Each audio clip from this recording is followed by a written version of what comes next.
I mean, again, he doesn't know who Gabriel is, right? Because he didn't come from an Abrahamic faith.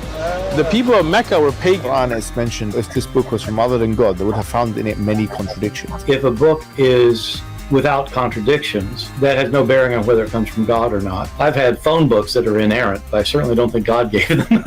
That we believe without understanding.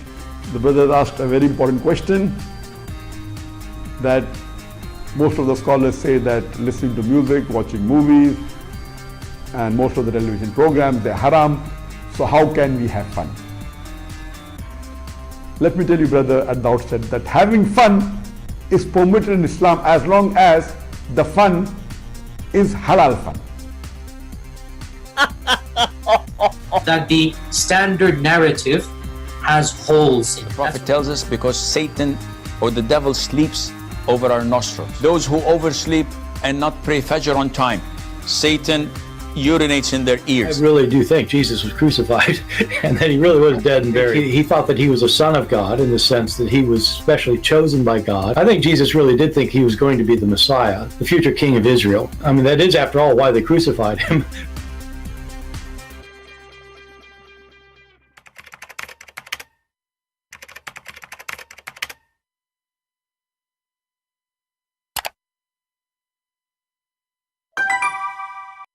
Hello everyone, and peace of Christ all of you. Please invite your friends and let us have some good time together. If you notice in the screen, and I posted in Patreon already, that I have a new account, and this is the website owned by Trump. It's called truthsocial.com, and this is my account there. You see it in the banner. So if you like, you can subscribe, and I'm really surprised right away I signed in. And I get many subscribers immediately.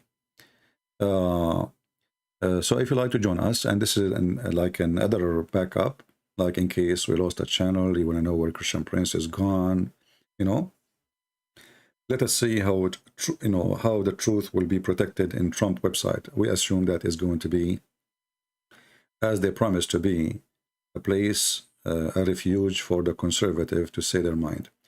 So if you care to join there, feel free, and you can save the address in case one day you decide to look for me and where to find me. So we have a backup.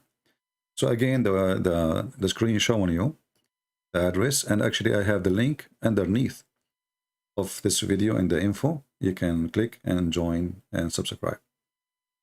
And we will use it like a Twitter, in case update and post things, and we will see.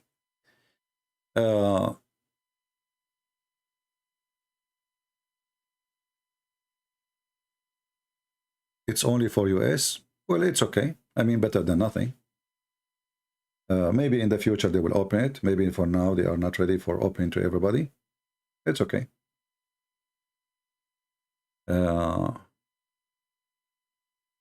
maybe because you are not in the state, your access is denied. If you are in the state, just make a username and you can join. All right. And actually, if you have a contact with David Wood, tell him about it, what he will lose. He should have a backup plan in case he loses channel and people, they can communicate with him. So, unfair. Well, this is not my website, what I can do. Unfair. I don't know, try to use VPN. Maybe if you use VPN, you can log in. And maybe not, I don't know. Because I think they will ask you even for a phone number, So if you don't have a USA phone number, that will not work too, I think.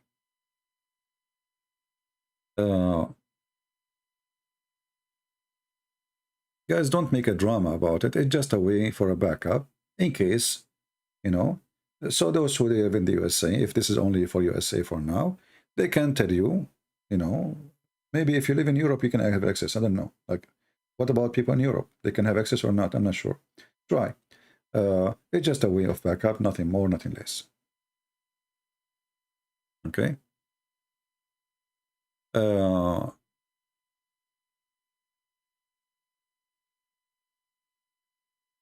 Okay. Anyway, As you see, today we have a topic. It is, what is Islam? And actually, last Friday, we took calls from Christians, right? So this Friday, we will allow Christians to call, and we will allow Muslims to call. So either one, you know, like to join us, feel free, and we will be happy to take your call. The question is, what is Islam? The second you ask a Muslim, what is Islam, he will start giving you things that have nothing to do really what Islam is about. Like as an example, what is Islam? They will say to you to worship one God. Like, what does that mean? I mean, what is Islam really? To worship one God. This is really what Islam is. So if I believe now in Allah, this is Islam? No. You have to believe in Muhammad. So when they try to present to us that Islam is about monotheism and worshiping one God, the truth, Islam is not about Allah, it's about Muhammad. Because if you believe in Allah, but you don't believe in Muhammad, you do not join Islam yet. So what the purpose of Islam is not really the God, the purpose of Islam is Muhammad. To be your own God. And I promise any Muslim to call us, to give him all the opportunity to answer us. Let me open my Skype and see if we can get ready any Muslim. He can explain to us why, if we don't believe in Muhammad, we are not Muslims. If the purpose is worshipping one God and his name is Allah, so if somebody says, okay, I believe in Allah, is he Muslim now? No, he's not. Let us see if we have any.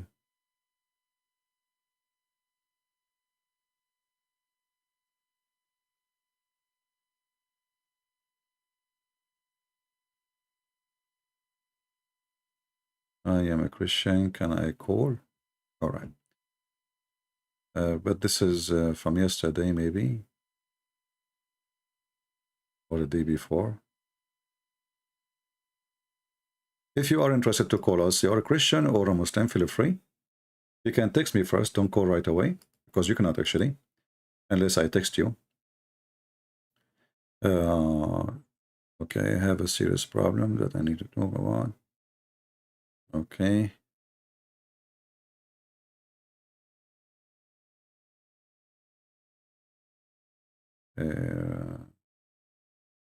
If we can talk one-to-one. Well, I don't know what does that mean. Okay.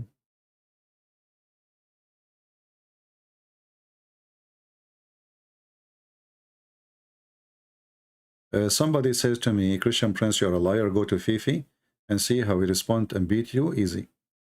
Well, you're Fifi and Mimi and Susu and don't dare to call me, and this is telling you, and they don't dare to let me call them. This is telling you who can beat who. That is a good one.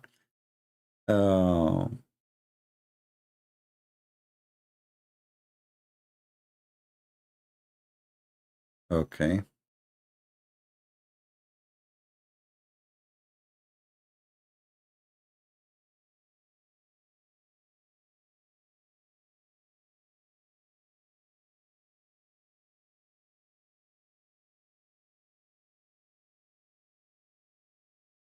Let us see.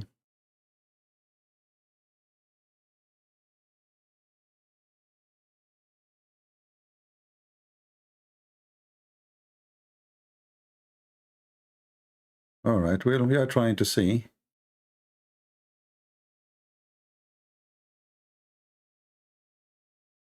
If we have something worth it.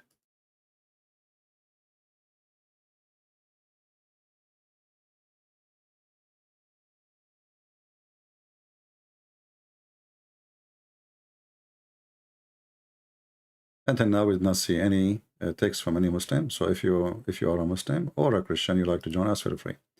So Islam simply is a propaganda machine. It is a government to control. And if you join the gang, you are part of the gang, and this is the government. It's not really like when a Muslim, he says to you, we have a Sharia law. I have my first degree, it is a Sharia law.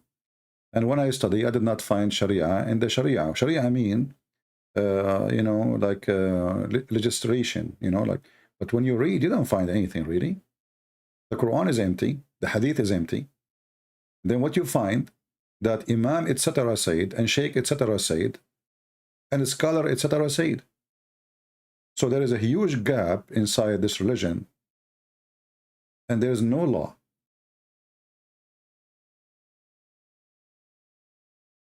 Everything in this religion is not really coming from their God. You know, when a Muslim, he says to you, Islam is a complete system. And then when we check the Quran, we find that the Muslims, they don't follow the Quran. They follow the Hadith. Even the Hadith, when it's contradict the Quran, they take the Hadith against the Quran, which is very weird, because the Quran supposedly is the book of their God, not the Hadith. Muhammad is not the God. And what is the guarantee that Muhammad even said that? And the Muslims, they say the only preserved book is the Quran. So the Hadith is not. So why you follow the Hadith then? And the reason they follow the Hadith, because the Quran is an empty book. How we can prove it? Very easy. If any Muslim would like to try to join us and, you know, show us if we are wrong.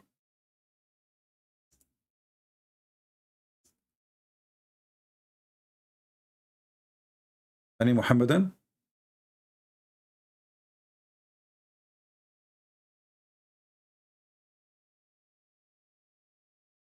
Can I join live debate in Skype? What does that mean?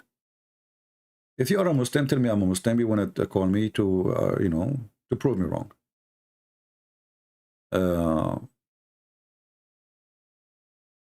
Any Muhammadan would like to call us and tell us what Islam is? Let me do this, just to help you, to show you that Muslims themselves, they do not know really what is a religion.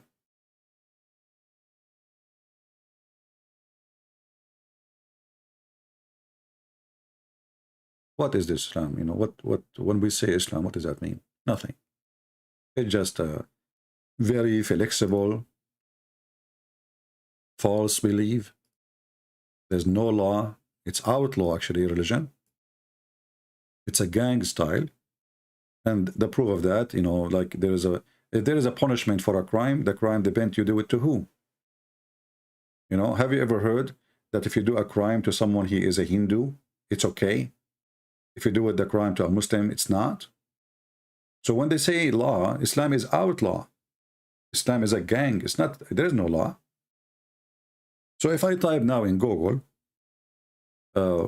what is Islam? I will open only a Muslim website, you know. We don't want to go and see what Christians they say. We want to see how the Muslim, they bring us definition of their own belief. Muslim Unity Center. What is Islam? Let us see this website. I will put it for you on the screen. Okay, what is Islam? Here we go. So this is a Muslim website, and it's going to tell you what is Islam. If we go down here, it says the word of Islam is Arabic word, mean peace. This is the first lie. The word peace in Arabic, actually the word peace in Arabic is not Arabic. It is Hebrew, and it's coming from the Aramaic. So it is salam or shalom. Do you see it's the same? Do you see there's a letter here in the front? Islam. It's not. Salam. Salam means peace. Islam means to surrender. So this is the first lie. Islam is the opposite of peace, because you surrender only when you lose. You know, even when you say I surrender to God, it's mean I admit that he is the Almighty and I have no power over him, to change him, to defeat him, to win against him, to change my the way I'm made or created, you know. So this is what surrender is. In Islam, it's not surrendered because you are a believer. You are surrendered because you are defeated. Like when you say healthy and unhealthy. So the I in the beginning is to reverse the word meaning.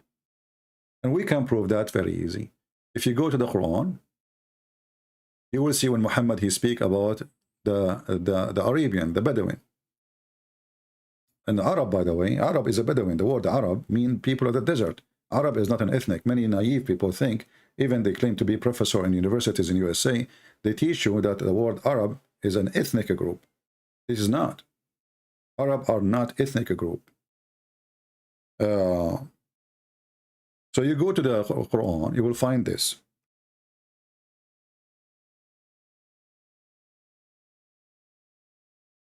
All those verses is about Al-Arab, which mean the Arab, which mean the Bedouin. Even the Muslim translate it as a Bedouin. When the Bedouin, they said to Muhammad, we are Muslims. What they say? They said, Aslamna. What does that mean? We surrender. Have you see it? So you see Christians apologetic, like even our brother David would, when he speak about Islam, he says Islam means submission. That is absolutely wrong. And it's a false statement, but because he don't speak Arabic, so this is a statement of ignorance. So we have surrendered, not we have submitted. And this is translation for the word Aslamna, which means we became Muslims. So when you say Aslamna, you are talking about what? You are talking about somebody, he surrendered. Now, how we know that he surrendered in war? Maybe they mean something else. No. You will see here that those people, they say, we believe. Allah told Muhammad to tell them, say to them, you believe not. But you can say, we surrender, which means you become a Muslim. So in Islam, you do not need to be a believer to become a Muslim. As you see, they don't believe. So how they are surrendering to Islam? Because simply Islam is a war. He conquer you, you say Shahada or you die. So Muhammad saying to them, you cannot fool me. And this is a verse coming from Allah supposedly. You surrender in Islam, but faith never enter your heart. So now we understand what Islam is about. Islam is not about you believing. Islam is about your surrender.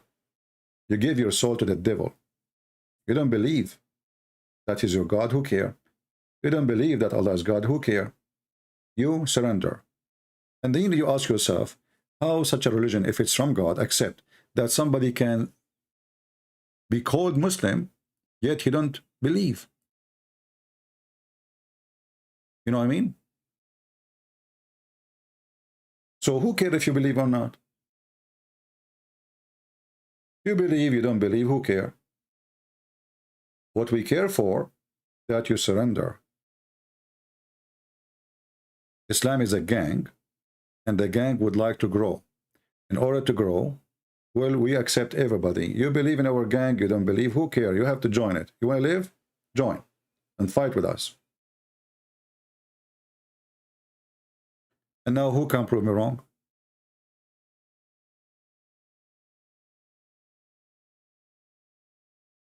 And in order to understand this verse more, you need to read another verse, chapter 48. The one we showed you is 49:14. If you read chapter 48, verse number 16, Muhammad, he'd been taught by Allah to say to the Bedouin, which means the Arab, who lagged behind when they don't want to join Islam, you shall be called to fight against people giving blah, blah, blah, blah, blah, blah, blah. Okay, either you surrender or we will kill you. Do you see it? The word surrender here is that you become a Muslim. Do you see it? This is chapter 48, verse number 16. So if you surrender, we are coming to fight. You are coming to kill you. If you surrender to us, you are fine. Or we will kill you.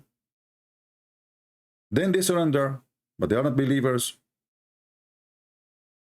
If you obey Allah, which means obey Muhammad, okay, you are fine.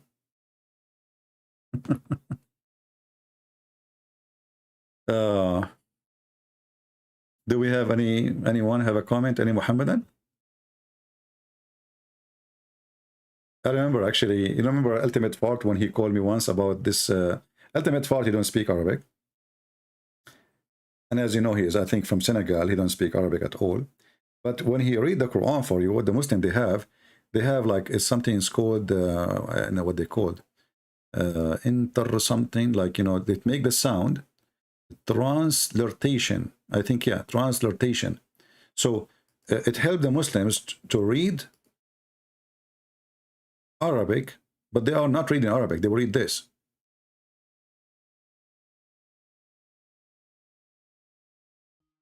You know? Okay, we have somebody he called before, I guess. Hello? Yes, my friend, you are live on air. Are you Muslim? All right. What do you think about what we are saying? I am saying that you are talking about Islam, that Islam is only surrender. It does not mean that you believe in Allah and His Messenger. But if you want to be a Muslim, you have to believe in Allah and also His Messenger, and also in books like hereafter. So you cannot become a Muslim only you by. are telling me what you learn in the school, but we have the Quran in front of you is defeating everything you said. Does it say in the Quran, and this is not even my translation, in chapter 49 verse number 14, that the Arab, they say we believe. Allah said to them, don't say you believe, say we are Muslims. Say we are Muslims. So those are people who never believe in anything. You said to me, you have to believe, right? Just what you said. You have to believe in Allah, you have to believe in the Prophet, you have to believe in etc., etc., etc. And then we find the Quran saying you have to believe in nothing. You have to surrender. Go ahead. But the Quran also says that you have to believe in Allah and His Messenger and also. Okay, in so his are you book. saying the Quran have contradiction? No, this is not contradiction. This is only one verse, so you cannot be. No problem. You cannot But this verse is against the other verse. You are saying to me you have to believe in Allah. No. What you do not know does the contradiction mean? Contradiction means a contradiction means that two verse which talks about opposite thing. But the Quran here it is talking about submission, but in other verse it's talking about the believing in Him and also in Okay, His I want you to Messenger. explain. Let us say, we got it wrong, and you are the smart person who knows everything. How he said to them, don't say we believe, say we are Muslims, for faith never enter your heart. So he is allowing them, he is telling them, you can call yourself a Muslim, but don't say we believe. And you said to me, in order to be a Muslim, you have to believe. But Allah is saying in this verse, don't say we believe, say we are Muslims. Correct? Which verse it is? This is a chapter 49, verse number 14. Okay, so chapter 49, verse 14. Yeah. Yeah, that's right.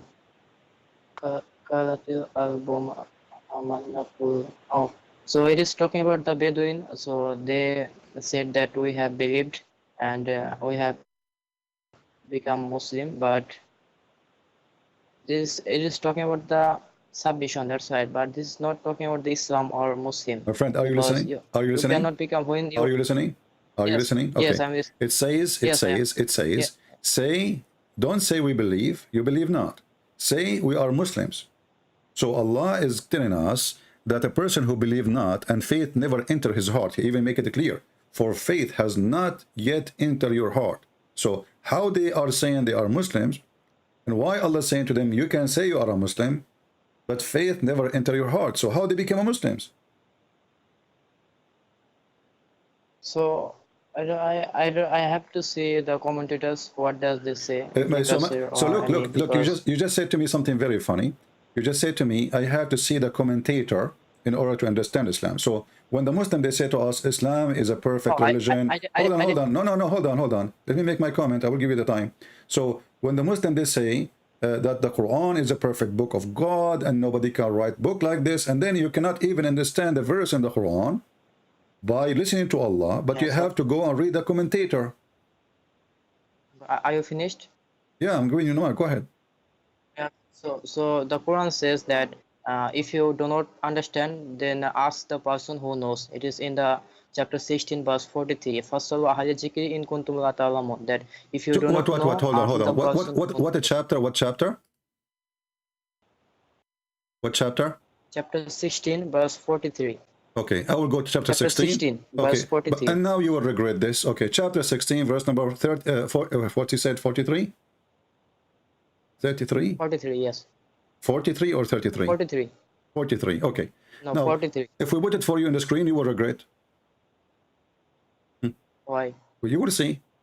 You know, here we go.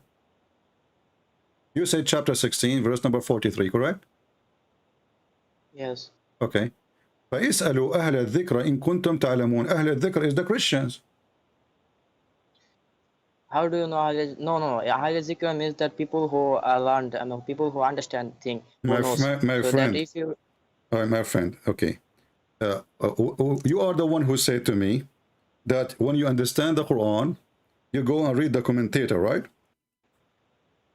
no. I said that if you do not understand the Quran, then Quran says the ask the person who knows. So now Exactly. I am. But the Quran here, Yeah. but the Quran here, what is al-dhikr? Al-dhikr, what is the word al-dhikr mean? Zikr means somebody who knows. No, al-dhikr is the name of a book. No, this is not talking about a book. This is not. It is about the about a people book. who knows. Ahl al-dhikr, ahl al-kitab. The word ahl mean people of. Ahl mean Yes, people of. Okay. So ahl al-dhikr, it's the people of the dhikr. Correct? Yeah, people who knows. Okay. People who understand. No, let me show you that you do not know what you are talking about, and learn from a Christian prince, the master of Islam. My friend, hold on. Here we go. This is the verse from the Quran. This is the verse from the Quran. Will get you busted with no mercy. It says here, وَلَقَدْ كَتَبْنَا فِي الزُّبُورِ مِنْ بَعْدِ الذِّكْرِ. So we wrote in the we wrote when we wrote the dhikr, you know, the dhikr is something. Huh? Yeah, give me the reference. Which chapter? Yeah, let me wait for you on the screen. Hold on, give me a second.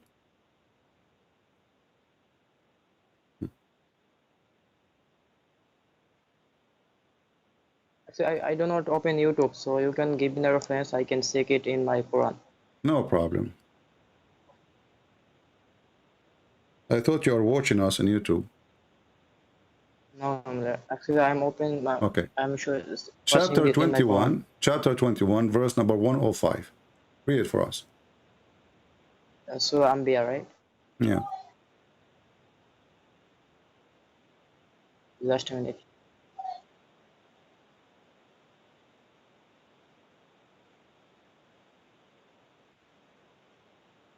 So it says that, and we have already written the book of. It is talking about the book of Psalms. I mean, the Zabur, which was given to David after the previous mention that. What is the previous mention? Of paradise What is the previous mention? Yeah. What is the book? It's the book, the Zabur, which was given to Okay. David. Zabur came after a dhikr, correct? After the mention that the land. No, read it. Here we go. This is a dhikr in the front of your eyes. وَلَقَدْ كَتَبْنَا فِي الزُّبُورِ مِنْ بَعْدِ الذِّكْرِ. So this is a book written after the book before it, which is a dhikr. So when you say to me, ask the people of the dhikr, you are talking about what? Even, you know, Muslim says here, the Torah.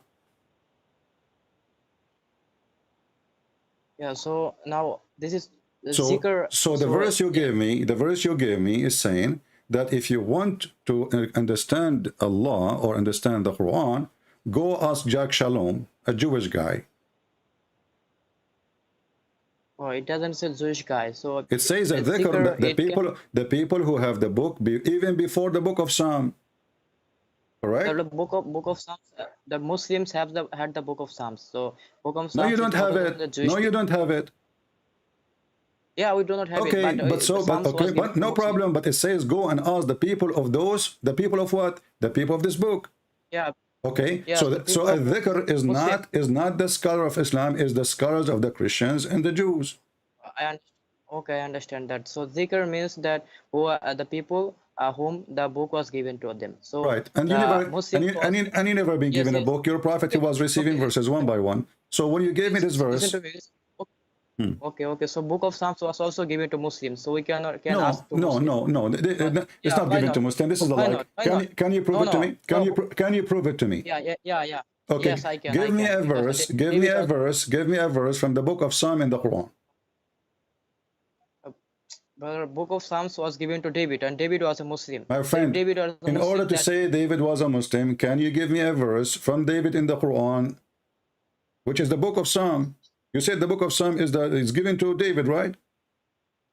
Yes. Okay. So David was a Muslim. All right. David was a Muslim, but you know, in the book of the Jews, they never mention even the word Allah, not even once. So how come Allah, he is the God of he is the God of David, and then David never said the word Allah. Because Allah is Arabic word, and David did not speak in Arabic. He speak in maybe. So Allah, he changed his name, depend in the language, correct? No, not sense. Suppose it is changing in the language because No. David did You not just speak said David, he don't speak Arabic, which is very funny, as if you are a person who speak Arabic. Do you speak Arabic? I am not an Arab, but Okay, so how come Allah did not give his name to David and he's a prophet and he gave it to you and you are not an Arab? So the excuse is David don't speak Arabic. This is why Allah did not give him the name Allah. Well, that is funny. I mean, this is the name of the God. This is the name of the God. Why Allah hiding his name from David? You don't want to tell him the real name? That is okay. So now we do not see the name of Allah because we do not have the real Psalms. Because if we had the real Psalms, okay, I will go with you because we don't have the real Psalms. So why you're a prophet? He swear in the book of the Jews and he say I accept it. And why the Quran says confirming what is with them? Let us go to the Quran. Yes. Because you are saying now, you are saying to me that the book they have with them is not a true book, right? Yes. Okay. Chapter 2, verse number 89 says that the Quran confirm what is with them. Yes. Okay. So what?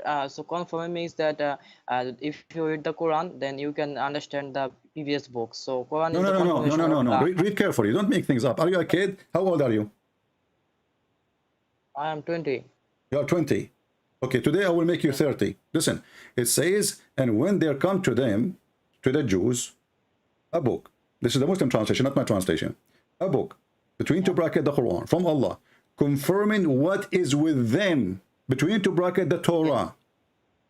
And then the Injil, right. and the Injil and the Gospel. So the Quran confirmed that our book in the time of Muhammad never changed. So why Muslim they lie and they say it's changed when the Quran says it's confirming? Actually, the word in Arabic musaddiqun does not mean confirm only. It means believing. No. Musaddiq also it is means Abu Bakr as-Siddiq. What does that mean? Abu Bakr the believer. Don't lie. You can go to the dictionary. Musaddiq mean believer. Yeah, it can also mean confirming. Depend. So look here what happened. You says to me that we don't have the original book of David, but the Quran saying to the Jews, all the book you have, all the books, even including the Injil, is believed in, it is trustworthy, it is from God, and whoever says that, he's a liar. Let me explain to that. Okay. So now Quran is saying that Quran is the confirmation of the book of Psalms or Injil and the Torah. So if those books were in right form, then you do not need to confirm that because they are not in the correct form. That's why Quran came to confirm that. So I don't understand the word. I don't understand a word of what you are saying. You are running like a kid from a corner to a corner. How you can confirm a book if the book is not true? He is talking to them in his time. The Jews in front of him. It says, "Musaddiqan lima ma'ahum." Not it was with them. What they have with them now. Lima ma'ahum. Yeah, that's right. Yes, that's right. So now, why do you need to confirm that? Because if those books were in right forms, that you do not need to confirm that because it was not in right form. That's why Quran came to confirm that. So it is not because they are not correct. The Quran confirm it's correct.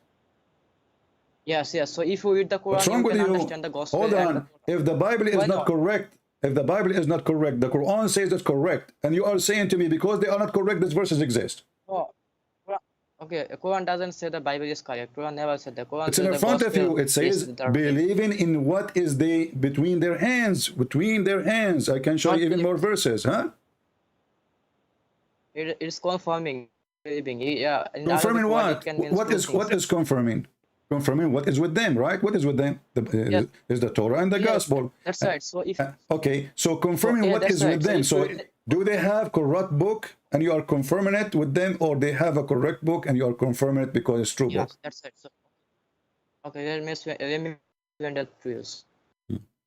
If you read the Quran, then you are confirming the books of Jesus and David. So if those books were not in correct form, that's why Quran came to confirm that. So that is the most funny answer ever. I mean, my friend, you do not need to say the book with you is true, and this is why the Quran came. That is stupid. We do not need your book. We have our book already. We do not need Muhammad. We don't believe in Muhammad. So this is the most stupid argument. In the same time, Yeah, if that's the right. book if the book with them is if the book with them is a stupid bad book, you don't say to them, I confirm the book with you. You say to them, your book is false. Yeah, that's it. Because you think that you have the right book. That's why Quran says that Our if friend, you you read the keep Quran, saying you can think when the confirm Quran saying I have the right book. Okay, let me ask you. I just showed you the verse before you mentioned that you asked the people of the dhikr, and I showed you the dhikr is the people of who came before Muhammad. So you have to ask us, when Muhammad he was in doubt about his religion, did the Quran says to him, go and ask the Christians? Yes, it says in the chapter 10, verse 94. Exactly. So how ask the Christian if the Christians they don't have a good book and they are fabricators and they are liars? So why Muhammad himself was ordered to cancel the Christians if he have a doubt, if there are people who don't have a book? Yes. Okay. Listen. Okay. Let me explain that to you. Okay. Explain to Now me. Okay. Quran Okay. says that if okay. So Quran says in chapter 10 verse 94, I think in Surah Yunus, that if you do not understand, then read the previous books. So it is saying that when Quran talks about the Jesus and Moses, so the people of Arab, Okay, they okay, did not understand hold on. Where you get this information from? No, you see here we do a fact check. When you say something, we have to do fact check. Where in the verse says if you don't understand about Jesus, if you don't understand about and why Muhammad you don't understand about Jesus? I mean, okay, hold on. You see how stupid what you said? You just destroyed your religion. The Quran says to Muhammad, if you don't understand about Jesus, and just what you said, you go and ask the Christians. So the Quran never told the truth about Jesus then, because the Quran is not a sufficient book for Muhammad to learn about Jesus. So go and ask the Christians. That's what you just said. Go ahead. Okay, let me explain that to you. Okay, so now it is not talking about only Muhammad. It also talks about the people of the Arab. No, it's So talking when, only about Muhammad. Okay, so let me explain that to you. Okay, No, so don't now explain to when, me. Don't lie. When you lie here, I will grab you from your tail. You said this is not only about Muhammad. You are a liar. It says if you are in doubt, and this is for individual. In kunta fi shakkin, this is for individual, a person, and this is about Muhammad. You can open the interpretation. Why you are lying? yes, so now Quran is What not do only you for mean Muhammad. yes? What do you mean by saying yes? What do you mean by saying yes? I just accusing you of lying, and you said yes. Why you are lying, saying this is not about Muhammad? I didn't say that it is not about Muhammad. I You said that this is no, not only about you said this is not only about Muhammad. This is about everybody. You are a liar then. So Yes, if you have a doubt, and look what you did now, you make it even more horrible. So now all of you have obligation. If you have a doubt about Muhammad, about Allah, you have to come to Christian Prince, because you say this is about everybody. No, it is talking about that the Muslim Quran is for Let us all go of the back to Muslims. zero. Let us go back to zero. In kunta fi shakkin, if you are in doubt, talking to who? Talking, if you are in doubt, ask the person who knows, who is No, knowledgeable this is not the person. question. You talking to who? When it says the Quran, if you are in doubt, talking to who? To Muhammad, to you, to everybody, to who? Yes. To who? Yes, Allah is talking to Muhammad, peace be upon him. Okay, why you said to me this is not only for Muhammad then?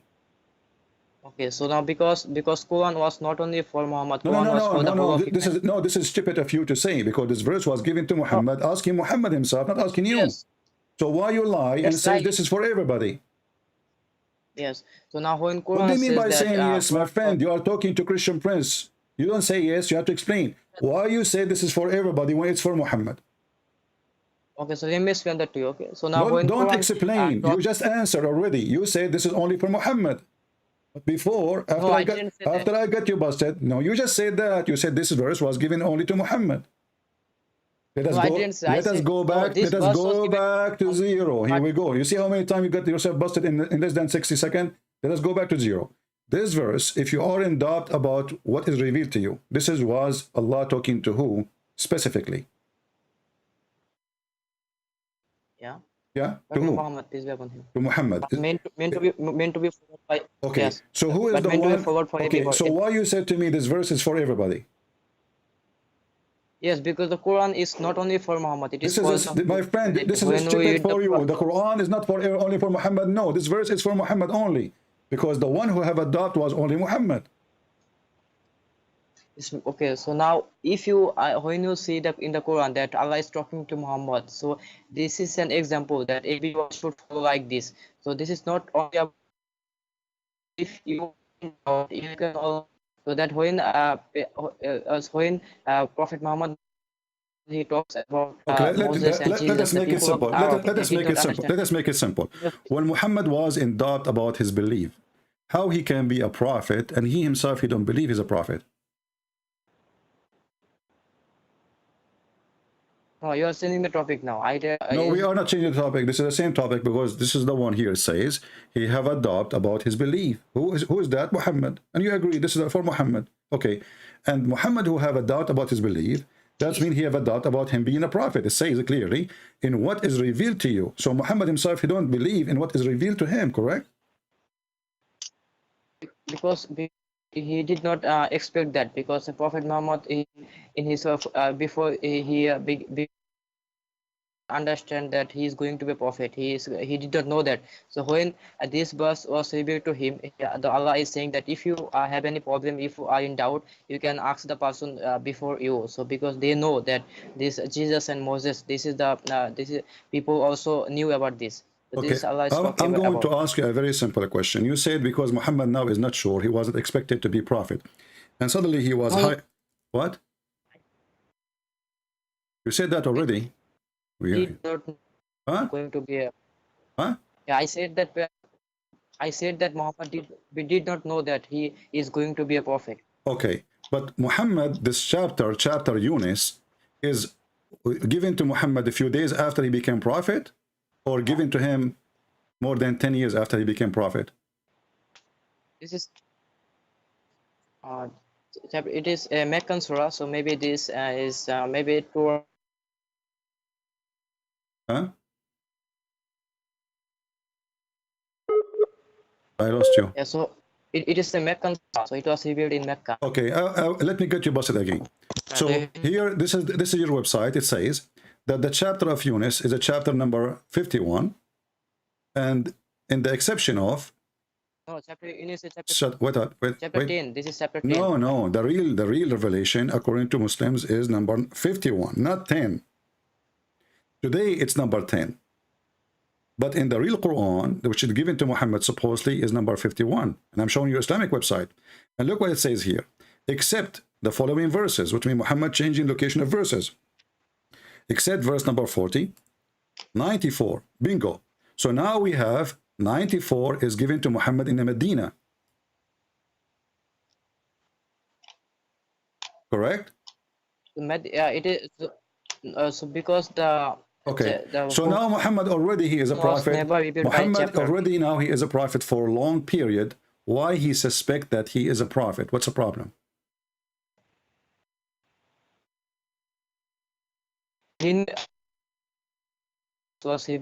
I did not hear you. What?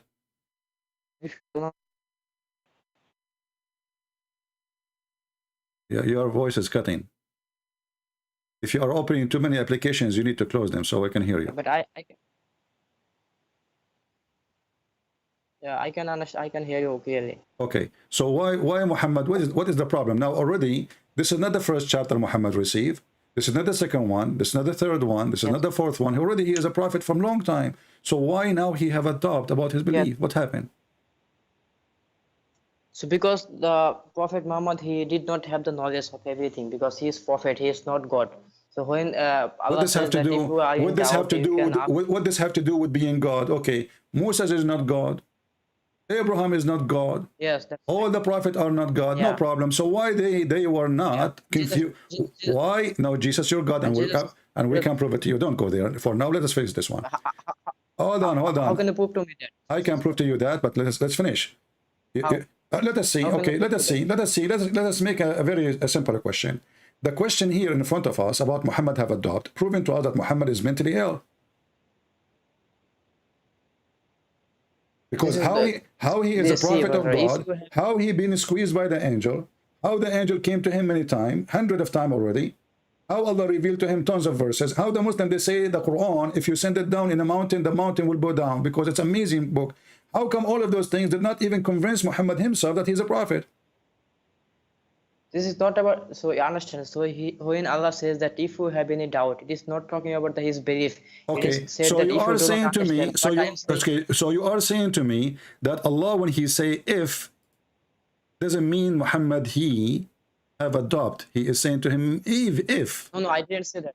I said that if you have doubt about what I am revealing to you, that means if you do not understand things, that's why he's saying that you Okay, can. how ask stupid the- your statement is that you are saying that if you don't understand things, you go to the Christians who have wrong understanding. Isn't it the Christian this they is a were? particular- Isn't it the Christian they worship Jesus as God? So you are saying to me that your God says to Muhammad, if you don't understand things, go to Christian Prince, because he have the Yes, correct understanding.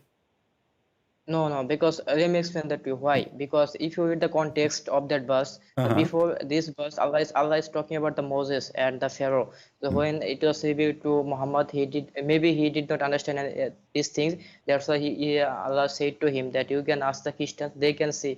They can also confirm My friend, that yes. how you can ask the Christians if the verse before it says that the Christians they have and those people they are fighting over each other about what is right, what's wrong. And why he's asking them to go? But he's asking him to go and ask them if they are wrong. Then this is a stupid thing to say. You don't ask somebody. Look, listen. Somebody taking drugs. And somebody asking me how to be healthy. And then I say to you, well, go ask the guy who takes drugs. Ask him how to be healthy. That's stupid. No, Because- this is not talking about the learning. Listen to me, okay? Allah is not saying that you can learn from Christians. Allah is saying that if you No, when it Allah says talks that. about- It says go. If you are in doubt, ask those. When you say ask, yeah, that's okay, right. Yeah. you ask for what? When you ask about what? That's mean you have a lack of knowledge, right? And you are the one who says to me, Muhammad is just a prophet. He's not God. He does not know everything. And so when he asks to know. Why you are lying to yourself? You just said that already. So when he asks to know. He asked to learn, correct? Yeah. Okay. So listen to me. So okay, listen to me. Okay. Now, so when Allah talks about Moses and Jesus and Pharaoh, so Prophet Muhammad, when he was not a prophet, so he did not know about them. So that's why he said that if you ask those, you can confirm that it is right that Prophet Moses and Pharaoh and Jesus they came Thank you before very you. much. So now, if we want to confirm the truth, we have to go and ask the Jews and the Christians, or they have the truth. So your prophet is a liar. And look, let me ask you now. As long as you made it clear for us, you just said that. You said Muhammad, he do not know the Pharaoh, and Muhammad do not know about Moses. Muhammad, so go ask the Christian and the Jews. But if they are lying then how we cannot go and ask them? So you confirm again that the Christian and the Jews, they are the one to consult and they are the one who share the truth. Let me ask you, did your prophet try to commit suicide? Now you are saying the topic. I know this is. No, I'm not, because this is the reason for it. Muhammad, I he is a crazy man. He is not a prophet. He was imagining things happening to him, and this is why he tried to commit suicide. This verse is not coming. This verse is not coming from Allah. This verse is coming from Muhammad. He's trying to explain why he's stupid, why he do not know, why he's ignorant. So he says, "Oh, Allah told me go and ask the Christian and the Jews," because he want to explain to the people around him why each time he have a problem, he go and ask the Christian and the Jews, because he himself he have no knowledge, and you agree with that. So let me ask you again: when Muhammad he tried to commit suicide, is that because he is mentally ill or because he is smart? Okay, so I can ask the same question that was Jesus tempted by Shaitan? You can also can you answer that? Why Jesus was tempted very by easy. Shaitan? Shaitan he failed. Shaitan he tried, but Jesus he won. Yeah. Your prophet he lost, But because how when can- you listen. But Listen. Even how can it be- your Quran listen. says Jesus is holy, which means Shaitan cannot hurt him. He cannot touch him. Even your prophet he says everyone when he is born, Shaitan touch him, except Mary and her son Jesus. So Jesus have an ultimate protection from Shaitan, and Shaitan cannot affect him. But the question is, when your prophet he tried to commit suicide, was he under the control of Shaitan or under the control of Allah? Yes. So now the Quran says that Shaitan cannot tempt Jesus, but the Bible says that Jesus was tempted by devil. So how can God be tempted by a devil? The word tempted is translation of Shaitan trying his best to tempt Jesus. That's why Jesus said to him, it says this, it says this, it says this, and he won.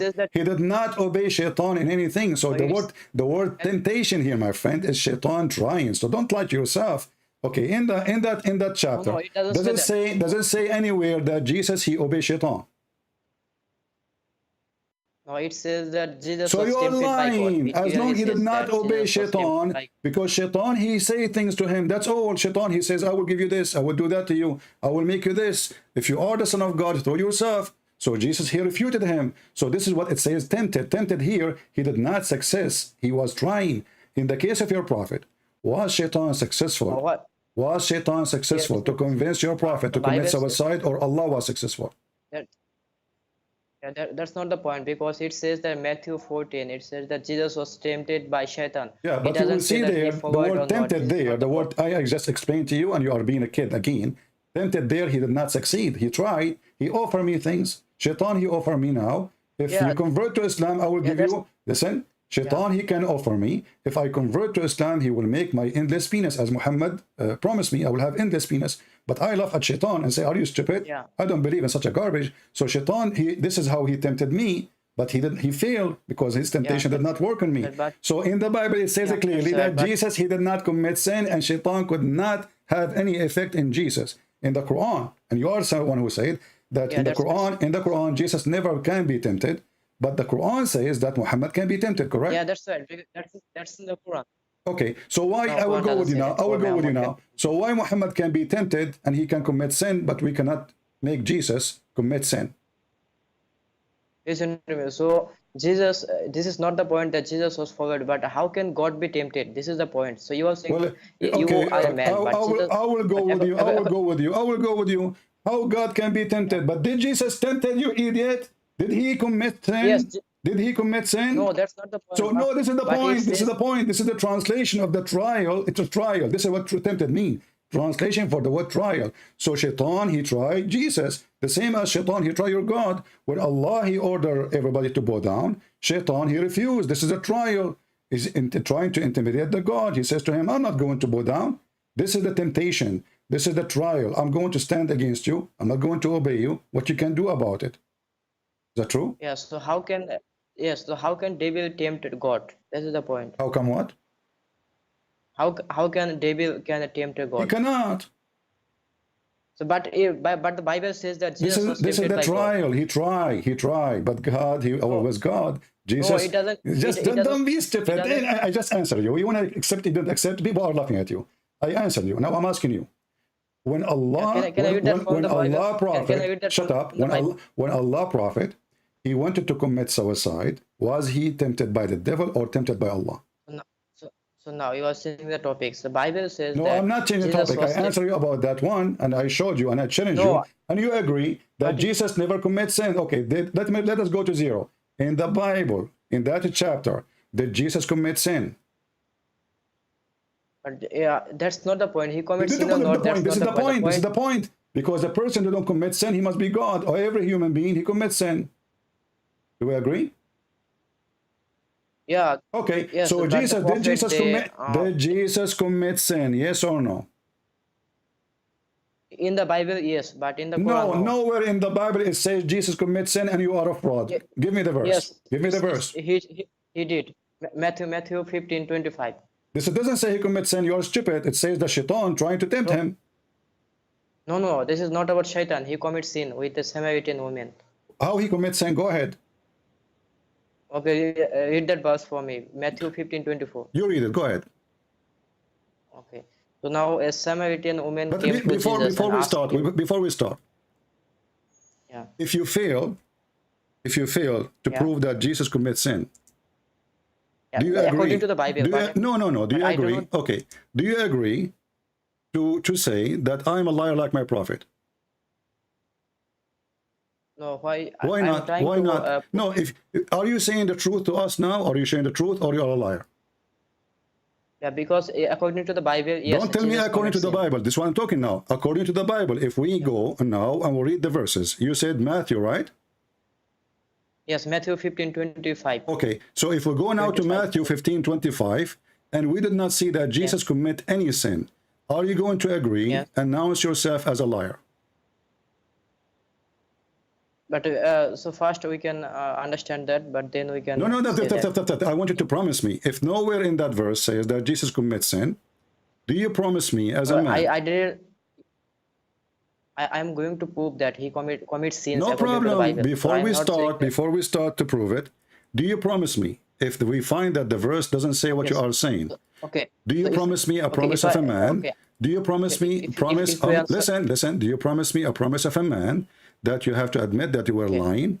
I'm not going to ask you to insult your prophet. I'm going to ask you, do you promise me as a man to say I was lying about Jesus?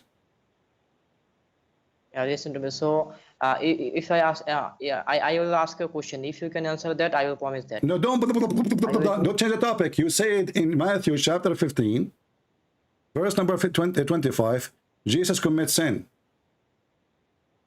It seems he commits sins, but it doesn't say Where that it he committed says, sins. Because if you- okay, you know what? I will give you a chance to make the promise that you are a man and you are not lying. Can you promise me that you are not lying?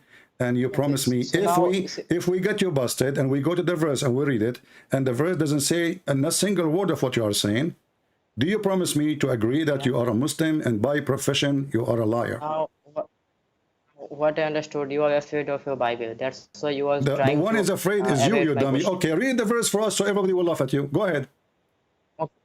Okay. So now Matthew 15, I am reading from chapter 23. That chapter 15, verse 23. When 22, to what, when a 22, Samaritan 20 woman what? came I to thought you him said to- 25. Matthew 15, 22. 22. Oh, okay, 22. Go ahead. Yeah. So I am going to read from chapter verse 22 to 27. So there, according to the Bible, he committed. Don't waste Canaanite my woman time. from Okay, that, just tell me. Tell me what is the sin. Go ahead. Okay, so now when he came to Jesus, she came to Jesus to heal her son. So Jesus said that I am sent only for the lost sheep of Israel. So when and the woman came and knelt before him, Lord, help me. She said, Jesus replied that it is not right to take the children's bread and toss it to the dogs. So according to Jesus, the Gentiles are the dogs. So this is called racism. So Jesus was racist. Okay, are you according to the done? Bible. Are you done? So he committed Are you sin. done? Are you done? Yes, I'm. So I want you to promise Yes. that the one who used the term of animals to describe somebody is racism, correct? Because if I told Shut you that up. you I are want you dogs to because promise. you are I not want a- you to say, the one you say this is racism. The one you describe people as animals, he is doing racism. Do you agree?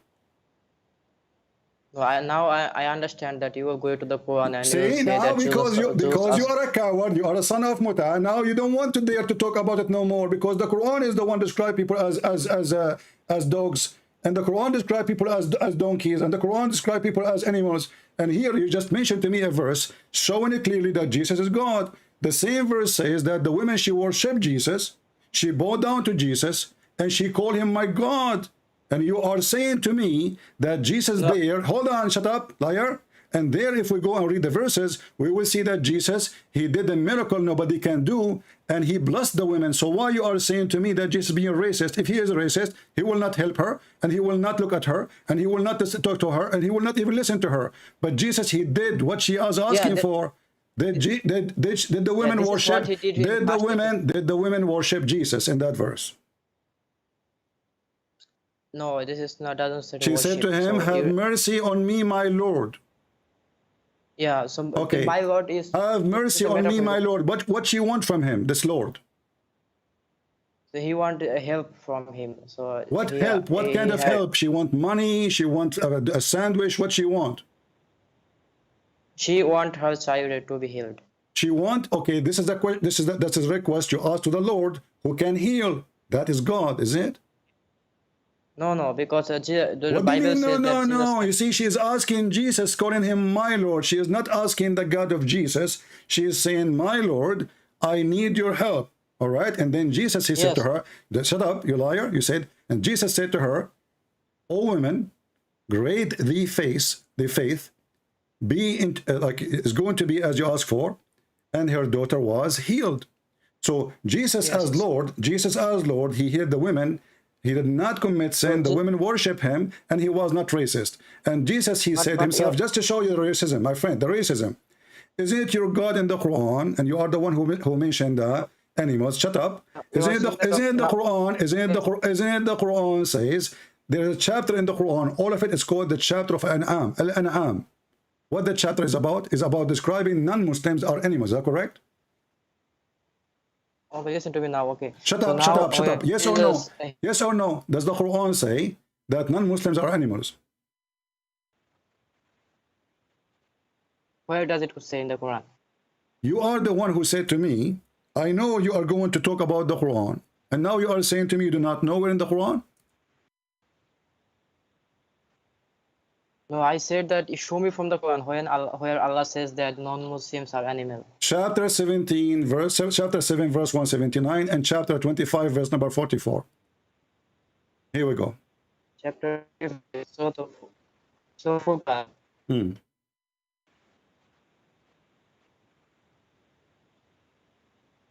Chapter 25, 44. So it says that, or do you think the most here or are not rather they are more astray in a way. This is talking about that they do not hear because they can see the signs. This is not the question. Are they the same? Are they the same as animals? No, it doesn't say that they are animals. It says that he is giving an example. It says they are just like cattle. It says they are just like cattle. Yeah, he's giving an example that they did not hear. And Jesus was giving an example because the Jews, and this is a statement the Jews, they say, why we want to give the word of God to the someone who don't believe in God. And you are the one who speak about racism. Is it true that the Quran considers non-Muslims are najis? The Quran is giving an example that don't give me example now. Like answer Abdul. Is it true that the Quran considers anyone is not a Muslim, he is najis, correct or no? Najis, what does the najis mean? And now he do not know what the word najis means. Suddenly he do not know. Are you telling me that you do not know and you never heard the word najis before? No, I think I do. I think I know. You are like a duck now. So explain to me why the Quran saying the one who is not a Muslim is a najis, and what najis mean? Don't tell me I never heard of it. People are laughing at you. What najis mean? I do not know. That's you are a liar. Swear by Allah you do not know. Yes, I do not know. Swear by Allah. Swear by Allah. Yes. Yes. You swear by Allah you do not know? Yes, I do not know. Okay, make a full statement. Say, I swear by Allah, I do not know what the word najis mean. Why should I say that? Because see, you are lying then. You are doing taqiyya. You are not going to swear. A second ago you said I swear. But now you don't want to give a false sentence because in your heart, the Quran allow you to take an oath, false oath. What's the problem? You can even take a false oath because you are following shaitan. Isn't it the Quran says that Allah will not take you accountable for your false oath? The Quran says that. So take a false oath, no problem. I'm asking you for the last time.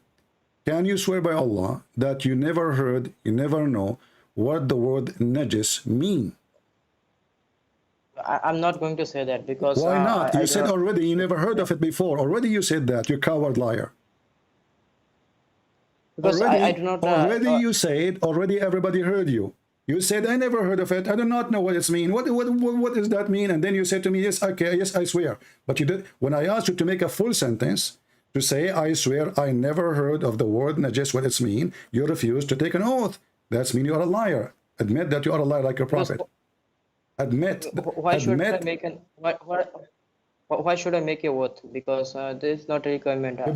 Did you see how your voice had changed so fast? Listen, I'm asking you, you said, everybody heard you, that you never heard what the word najis mean. You do not know what it means. You never heard of it before.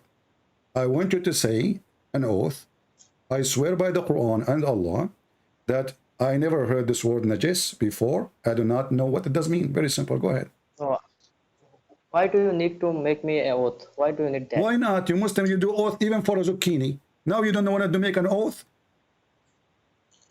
So, why? I do not need to make an oath right now. No, you need to. No, you need to because I'm forcing you. No, otherwise, people will laugh at you. Listen, you coward. Listen, you coward. You said you never heard of najis, and Muslims are allowed to take oath, even false oath. So why you will not take an oath? Say, I swear by Allah and the Quran, I never heard. Look how stupid you are. Look how stupid you are. when I asked you, and you said you don't know, I said to you, swear by Allah, you do not know. He said, yes, I do not know. So I agree, you swear already, but you did not say that full sentence. So you are practicing taqiyya. Taqiyya is a Muslim, he says something in his heart, he says something in his mouth, and by Allah, he took you only, take your attention or accountable only for what you meant. Don't worry, so you can lie. The Quran allows you to lie, so why you don't want to lie? Go ahead, lie. I say, I swear by Allah, I never heard of the word najis. Okay, so So can you say the shahada for me? look at you, Because stupid. Look, donkey. You see, I'm done with you. I'm going to give you a break. So now you agreed that the word najis is a word of discrimination, claiming that non-Muslims are filthy, dirty. And you are the one talking about racism, you coward. And you are the one who's saying that Jesus was racist. So how about the God who says that the black people will go to hell? anyone who believe in Allah and His Messenger. No, here we go. This This is your anyone who believe in Allah, but those are the white people. Read me carefully. Here we go. This is your prophet saying, not me. When Allah he created Adam, he struck him in his left shoulder, and from there he created the black people, and he struck Adam in the right shoulder, and they were white, like white ants. Yeah. So. And then shut up. And then he said to the one from the left shoulder, you go to hell, and I don't care. And to the one from the right shoulder, you go to heaven, I don't care. Yeah. So let me explain that to you. So the Quran says that there is no difference. No, explain the hadith for me first. Explain the hadith for me. You see, I'm giving you a break from the word najis. So the Quran is a racist religion. Believe that Muslim men, the white men, they are supremacist. Chapter 3, verse number 110. And even the Quran, even Muhammad, he order you to go and bring people in the chain in their necks. And this is your prophet is ordering you, it's telling you how Allah created evil and good. The good ones, according to Muhammad, is the white man. The bad man is the evil one, is the black one. Okay, so you just say that chapter 3, verse 110. Shut up. We will go there. We will go there after we read this hadith. You are trying to skip this hadith. We will go there. I promise you. We will go there after we finish this hadith. Read it. But don't butt me, Abdul. Don't butt with me. Read the hadith. Let everybody laugh at your prophet and how racist he is. Yeah, but you are the one who said that. Read the hadith and explain the hadith, and then you can butt me. I'm not a scholar of hadith. You are a scholar. You are a scholar. So you are calling me to refute me, aren't you? So suddenly you do not know. So you do not know what najis mean. You do not know what this hadith mean. You do not know anything. I mean, the hadith is very simple. I didn't say that. Shut up. No, you can understand the Bible, but you can't understand what your prophet is saying. The hadith, there can be shut up. I don't care. This is at Tirmidhi. It's a Sahih hadith. And this is your Muslim website. Read it. Give me the reference. Hadith number what? What hadith number? Hadith number 30. Hadith number 38. At Tirmidhi. Okay. Tirmidhi 38. Okay. I'm going to read that. Read it in front of you on the screen. 33. Yeah. So Ubay bint Muabbis ibn Afra'a. Is it that hadith? Read it in the screen. Read it. It says, Allah Messenger, peace be upon him, said. I understood, but this is a Hasan hadith. I just see that. It's a Hasan. Hasan mean good. Yeah. No, Hasan. It is not the same as Bukhari and Muslim. It's Hasan. It's not the same as Bukhari. Do you know what Hasan mean? Yeah, I know that. But what Hasan mean? What Hasan mean? Okay, good. What Hasan mean? Hasan means that a hadith that is said by only one. What Hasan mean? The word Hasan. Stop being stupid. With only one. Hasan mean one. Only one. He said it. This is what Hasan mean. You stupid. No. Abdul, listen. Not. What the word Hasan mean? Isn't it your father, your prophet himself, his grandson? His name is Hasan. Yeah, that's right. Yes. Okay, what Hasan mean? Hasan. I do not know Hasan. You stupid, you do not know. Mean good. It mean good, correct? I said that Hasan hadith is not. It mean good. It's not same as Bukhari. Hasan mean good. So shut up. So your prophet, he said that it's Hasan, it's good. So your prophet is very filthy racist. Now we go. You said, I will give you escape. You said chapter 3, verse 110. Does it chapter 3, verse 110 says that the Muslims are the best of mankind? Yeah, no, it says that because you follow what is good and forbid what is bad, that's why you are good. So anyone who follow what is good and what is bad, Okay. then he is good. So the Muslim, they follow what is good, and the good is to consider that black people will go to hell. This is the good of Islam, right?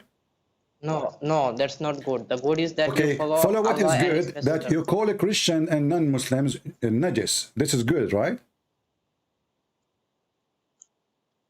How do you know this is good? Because Allah is giving an example. He's You are the not one who saying said that to they me, are you not are just. the one who said to me, we follow what Islam teach, and the what Islam teach that non-Muslims are filthy najis. Correct? Yeah. So, but Okay. So but the Bible if you also, see but if the you see Bible someone also, if you see someone is a Hindu, what you call him in Islam, you call him najis. Is that correct? yeah. So Okay. why do you have any What problem? najis mean? When What Quran says najis? What najis mean? listen to me. Okay. So now the Shut Bible up. also What teaches. najis mean? You agreed Yes. that when you see a Hindu person, you say to him, you are najis. What najis mean? But when you see a Gentile, you can also This is call another him question. dog. When you see a Hindu, what when you about see that? shut up. When you see a Hindu person, you say to him, you are najis. What najis mean? Okay, so when you see Gentiles, what do you do? This is another say to question. them? This is another question. I'm asking you. I'm asking you. You as a Muslim. This is the question. I'm asking this you is the as a question Muslim, because- Abdul. No, Abdul. You see, I'm playing with you. because- We are having fun. Listen. Yeah. So when you see a Hindu and you say to him, you are a najis, what do you mean? Hindu is not mentioned in the Quran, and the Quran doesn't talk No, about the Hindu. Quran mentioned the Hindus. You are stupid. No, it doesn't mention. Show me from the The Quran. Where Quran does it says, say that? وَإِنَّ الْمُشْرِكِينَ najis. Anyone who associate or he worship other than Allah is a mushrik. Are you stupid or what? Mushrik means anyone who associate partner with God. Okay, The so are you Christians saying the now, you mushrik. see now you are in more trouble. Are you saying to me that your God Allah, he mentioned only Christian and Jews and he forgot to mention the Hindus and he don't consider them disbelievers? So they are believers, right? And listen to me. So the Quran mentioned Jews and the Christians by name. I'm asking you, when the by name. Quran says that the mushrikeen are najis, that's mean Hindus, they can go to Mecca, according to you. Can they? No, they cannot. Why they cannot? Because the Quran says that they cannot come to Where it says that? Mecca because- Where it says that in the Quran? That the Hindus, they cannot go to the Quran, to Mecca.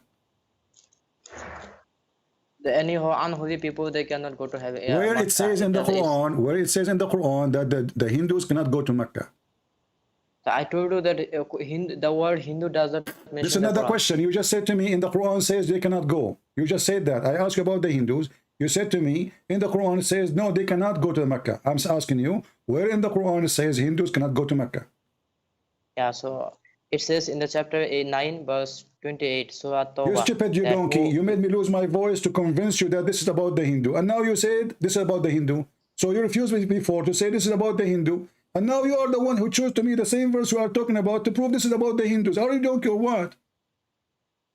So I said that the word Hindu is not mentioned in the Quran. Stupid. but, No, I said to you that the Quran says those who don't believe in the mushrikeen, they are including the Hindu. You said no, only the Christian and the Jews. no, I didn't say that. I said that the Abdul, word Hindu but is you not are a mentioned in the potato Quran. and we are laughing. But anyway, I will continue because we need fun. So listen carefully. I will go back to zero. When your prophet, he tried to commit suicide, did he try to commit suicide No. because he's mental or because he's smart? Or he was, No, you are against it. he was controlled by Again, shaitan? you are against changing the topic. So I said No, that I am chapter not the 3 one who verse- changed the topic. It's you who changed the topic. You went to the Bible, I went No, with you. You went to the Bible, I went with you, and we got you busted. And now I'm asking you. But you always. I'm asking but you. you always jump- and you agree. always jump from the Bible to the Quran. And you agree that the Quran says it clearly that Jesus is holy and Muhammad is a sinner. Correct? No, Quran doesn't say Muhammad is sinner. Doesn't say Muhammad is a sinner. Are you sure? Yes, Quran doesn't say Muhammad is a sinner. Okay. If I show you that, what you will do? I said that I read a verse where it says that Muhammad was told to repent. Muhammad, but it doesn't say that he. Allah, he was asked a sinner. Muhammad to repent. That means he's a sinner. No, because it doesn't mean that you should. Because Prophet Muhammad commanded that My friend, you everyone are should stupid. repent. If you are stupid, you ask a person to repent only when you do commit sin. You are a donkey. Chapter no, 48. Read this verse for me. Go ahead. Chapter 48, verse number 2. I'm done with kids. I have already read that. Because Okay. So it says what? It says, you said to me, Allah, he told Muhammad to repent. The verse says, may Allah forgive your sin. Allah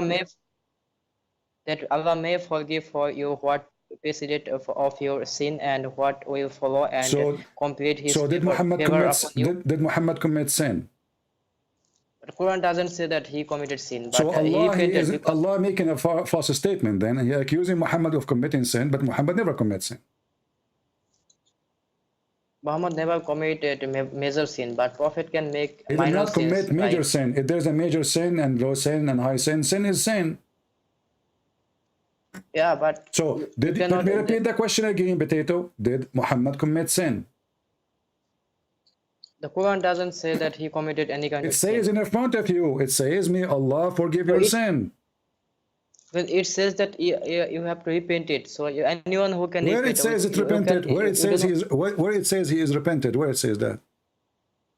So it says that that Allah may forgive for you. Okay, you hold on. what you- Did you say that it says may Allah? Who is the one is talking? Allah is talking to who? Asking who?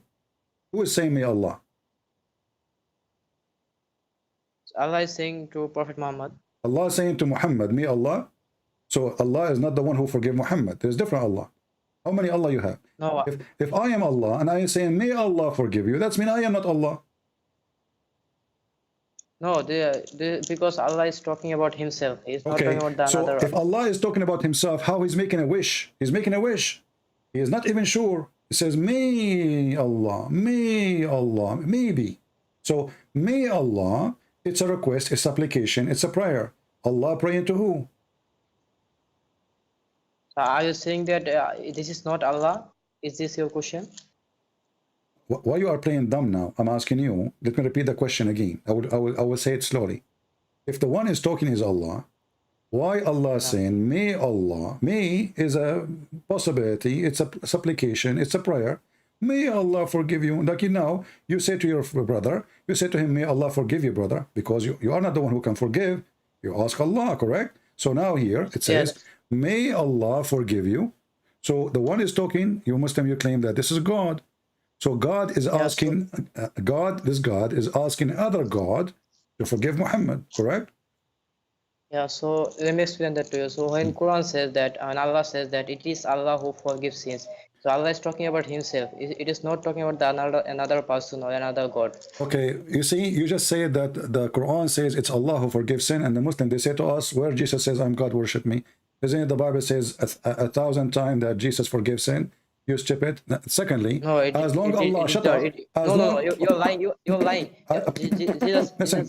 Jesus did not forgive sin. No, he forgives sin. We can show you tons of verses, and you are stupid. Look, Show me from there. Show I will show you. Just one verse. I will show you. Give me one. I will show you after we finish this one. I promise you. I promise. give you one verse. Shut up. I will show you. I will show you many, not only one. So now, when Allah okay. He says, Promise.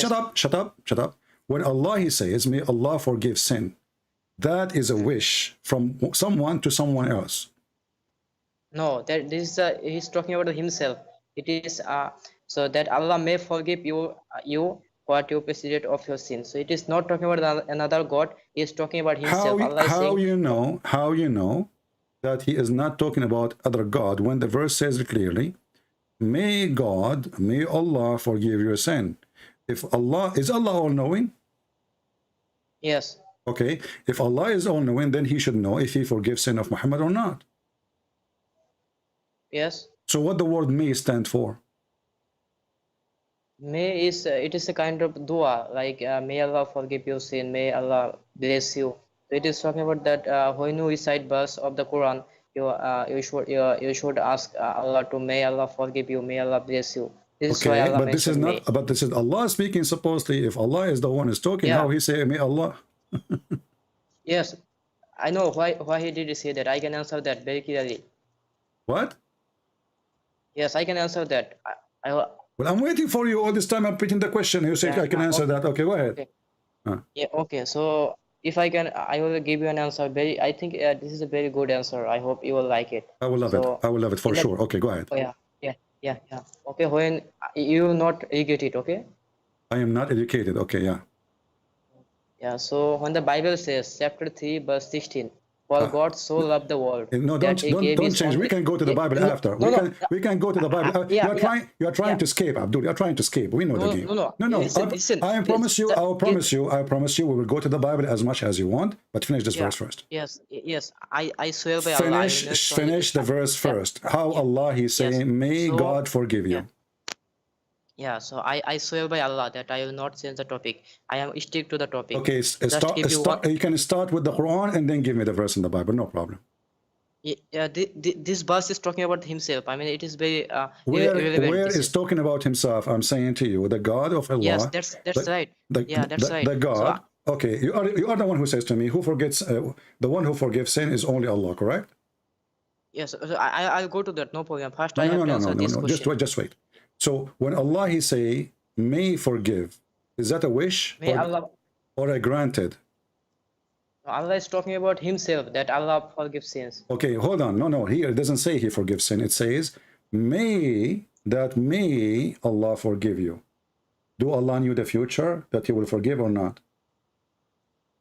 See, but on the Quran is, when Allah says that it was also meant to recite it. So when we recite it, we say that may Allah forgive sins, may Allah bless. That's why Allah mentioned, so that we can make supplication to Him. That's why He. So who is the one making supplication, Allah or Muhammad? So Allah is talking about Himself. We will make supplication. This is why the Quran is. No. We make you see, the one is making the supplication here. What those words is said by who? Allah. Okay, Allah. So when you say the Quran teaches us to make supplication, this is a stupid statement because this has nothing to do with the question. The one here is making supplication is Allah Himself. Okay, so now I have a question. I have an answer for you, but you do not let me finish. I need only 30 seconds. If you let me finish my friend, I will give you 30 minutes. Don't change the topic. Yeah, 30 seconds. We will stay until tomorrow. The one is talking there is Allah, correct? Yes. The one who used the word may is Allah, correct? Yes. Okay. Why Allah is not sure if the sin of Muhammad will be forgiven or not? So it is because it was meant to be cited by us. So we are not sure. Okay, here again, you are a liar. Guys, it's meant to be cited by us. You see, this is what you said to me about if you have a doubt about your belief, go to the Christian. You said to me, this is for all of us. You're a liar again. This is only for Muhammad.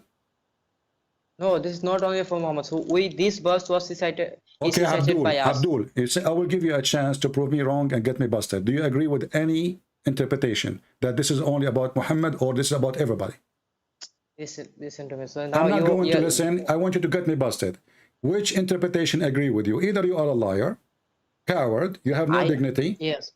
Or all Muslim scholars agree with you. So which scholar agree with you that this is not about Muhammad specifically?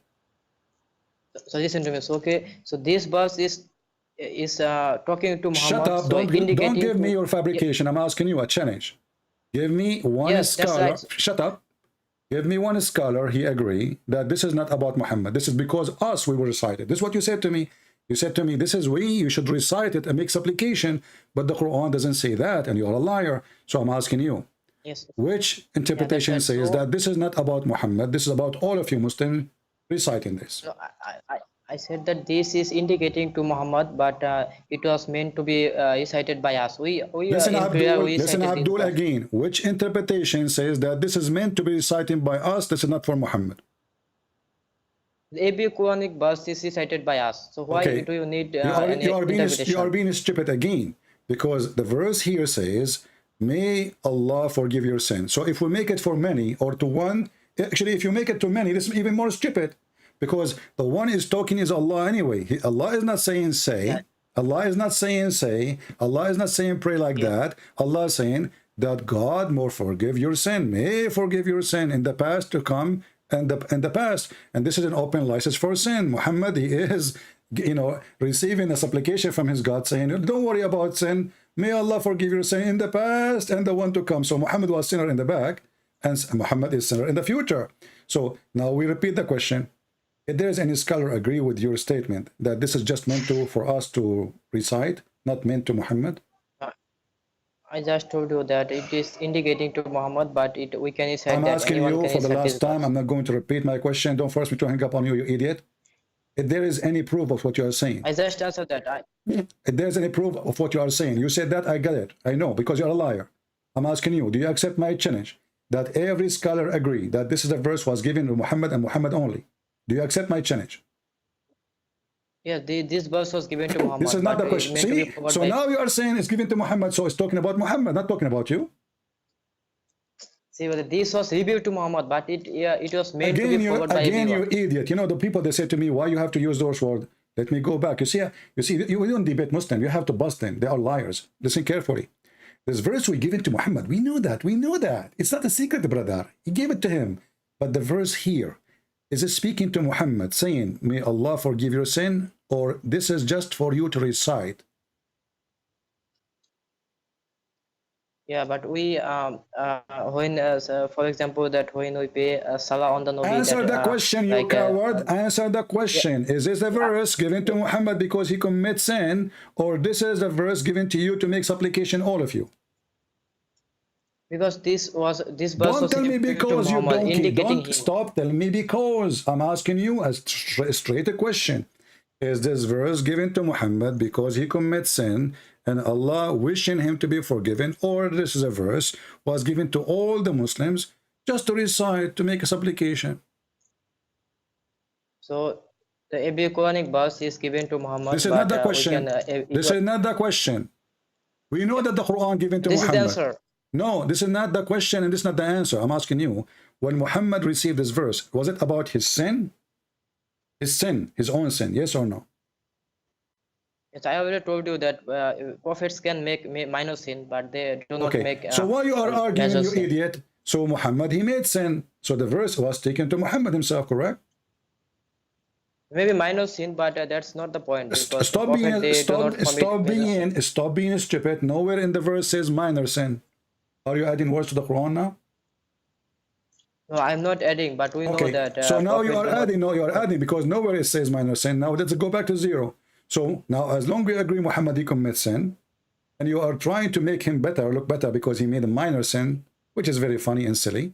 But the verse here saying, may Allah forgive your sin in the past and in the future. Allah, when he say the word may, he is speaking to who? You keep repeating to me, it says that to recite. Where it says that, it says to you, Allah, he said, Allah, he said, Allah, he said, that God will forgive your sin. Allah is talking about himself, that may Allah forgive your sin. Okay, I will go with you. I will go with you step by step. Guys, Allah talking about himself. So why he is using the word may? May, because it was meant to be recited by us. So when we recite, we can Here say we go may, again. may You Allah see, and forgive. they say to me, why you lose your patience? It's meant to cite by us. Get out of here, you donkey. It's meant to cite by us. And they say to me, you need to have patience. Brother, it's meant to cite by us. That's mean the whole verse is stupid. Because if the verse is meant to be cited by us, then the statement of Allah is stupid. He should say that may the people ask for your forgiveness. And the Arabic mean it's a stupid Arabic. If Allah, he wanted you Muslims to ask for forgiveness of Muhammad, that's even more horrible. That's mean he's not even convinced. Pray for me, pray. Ask me, maybe I'll forgive Muhammad. Go ahead, ask me, you know. What a stupid this argument is. They are in total disaster. And then this coward, he said, that there is nowhere in the Bible it says that Jesus forgives sin, when we have tons of verses. Go and your sin is forgiven or are forgiven. He even forgives sin to groups, not only individuals.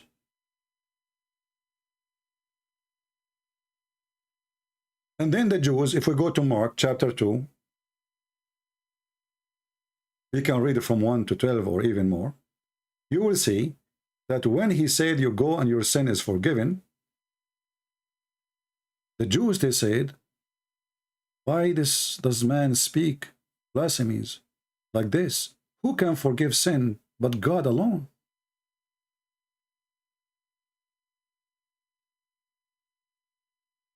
Go and your sin is forgiven. A very famous statement of Jesus. It's a fingerprint of Jesus.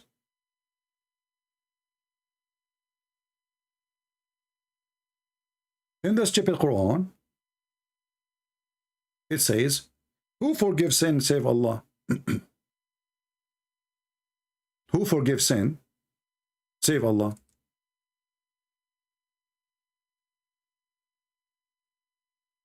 So the false god of Muhammad, he tried to copy Jesus' words and tried to replace Jesus to be the God. And yet you will see Abdul coming to you and says, where Jesus says, I am God, worship me. And as you see, your God himself cannot even forgive the sin of Muhammad. Because if he can, he don't make a wish. He say, go on, your sin is forgiven. Look how straight the word. He do not need to say, may God forgive your sin. Do you see Jesus here saying, may God forgive your sin? Did you ask yourself how Jesus, where he got his authority from? A prophet, he cannot forgive my sin.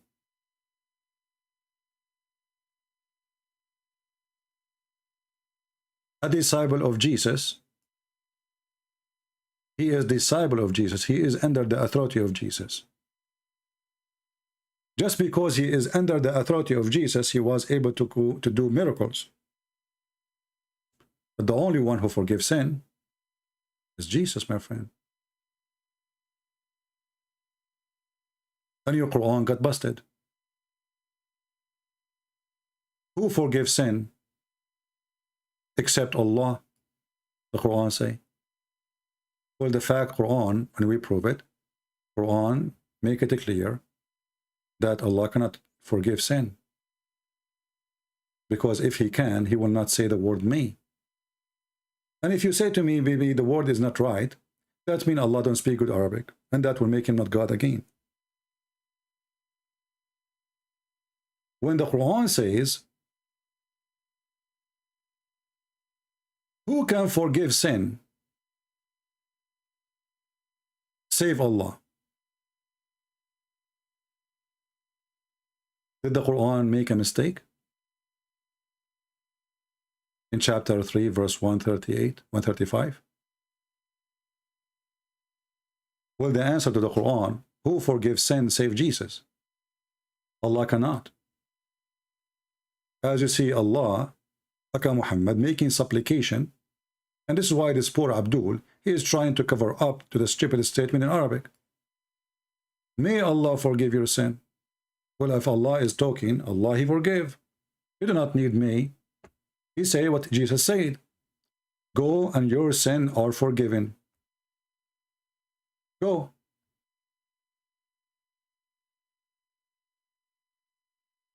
Same in Matthew chapter 9. Go and your sin is forgiven. It's all over the Bible.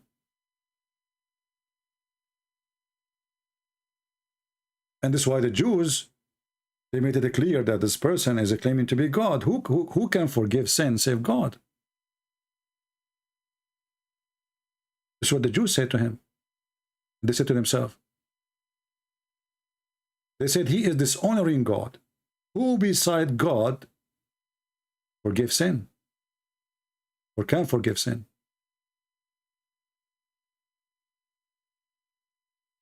So the Jews understood very well what he said. He is literally forgiving sin.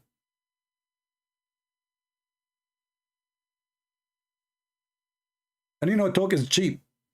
I can say to you, go and your sin is forgiven. I can claim to be God. But as you see, Jesus, he support his words with act. So he make the blind see. He make the one who cannot walk, walk. He make miracles nobody can do. In the top of that, he forgives sin. And actually, he is the one who said to me, go and read about the lady who is not a Jew. And he says he called her as dogs. And Jesus being racist. But you will find that even that woman who is not from the Jews, because she is a believer, because she accepted to humble herself in the front of the Lord. She bowed down to him. She go down and she says, even dogs, they deserve the crumbs, Lord. So she was not insulted from the word dogs, just to get the mercy of Jesus. And what Jesus said to her, your faith is great. And right in the moment, Jesus, he healed her daughter. Even her daughter is not even there. Do you see the difference between Christianity and Islam? The guy, the coward, he denied that he heard the word najis. I never heard of it. What the word najis mean? This is the same word Sheikh Uthman he used with our brother, you know, God Logic, YouTube. He told him, don't touch the Quran. Why? Because you are najis. If I am God Logic in that time and I am with him, I will say, your prophet is najis. Let us see who is the najis. The najis is the one who jump in the sewage. And that is Muhammad. The one who take a shower and do ablution with dead dogs and women blood from period. And that is Muhammad. And yet the Muslim, they say to us, you are najis. You know, they think they are superior. They think they are higher. They think they are, you know, they are the supremacist. This is why Muhammad, he told them that you are the best of mankind. And how they are the best of mankind? You go and you bring them and put the chains around their necks. You put the chains where? Around our necks. Just to try it, Muslims, and you will see. This is your filthy prophet making a clear statement that Islam is a white Arab supremacist, and the Muslim, they are the best of mankind. And why? Because they are going to bring every non-Muslim with the chains around their necks. Let's find the hadith. Give me a second.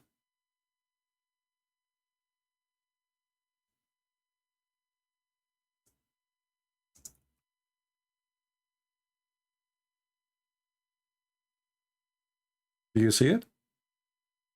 And this is Al-Bukhari. The Muslim, they say to you, the Quran confirmed that we are the best of mankind for the benefit of mankind. They fool you with the word benefit. Benefit? What benefit? What does that mean? Maybe the Muslims, they will feed us. Maybe the Muslims, they will make cars. Maybe the Muslims will help us. Maybe the Muslim will help the poor. What the Muslims are saying to you, we are the best to Allah because we are going to bring you like a dog. We are going to put a leech in your neck. We've been given authority to enslave you, to torture you.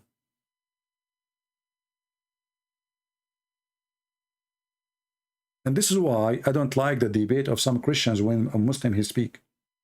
Anything he say, you have to stop him. Fact check. Don't let him go. Yeah, okay, and you know, and he want to jump, he want to change topic.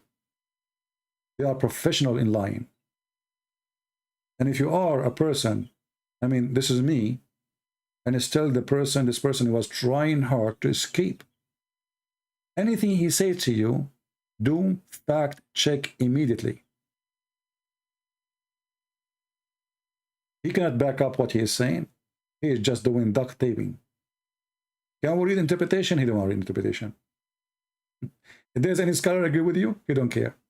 I'm telling you, let me answer you. Give me 30 seconds. And then the funny is, the Muslim, they became expert in the Bible when they do not even know their book. Let us see if we have more people trying to call. I see some people trying.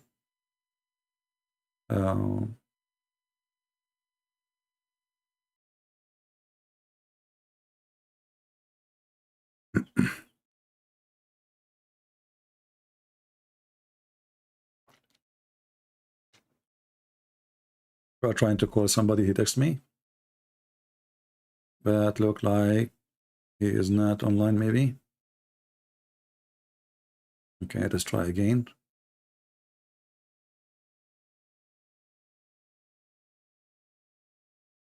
Give it one more try. If it doesn't work, we switch to different person.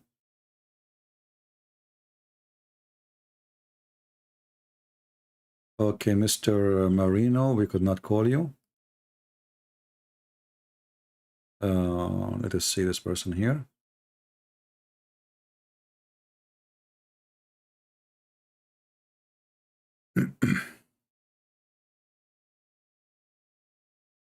Hello? Yes, my friend, you are live on air. Go ahead. You, brother, and to all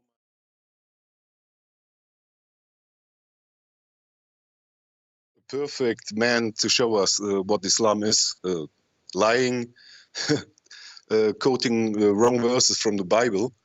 Can I say to Matthew 15:22? Okay. Something. He called us this verse. Sorry for my English. And behold, a woman of Canaan. So we must understand who are the people from Canaan.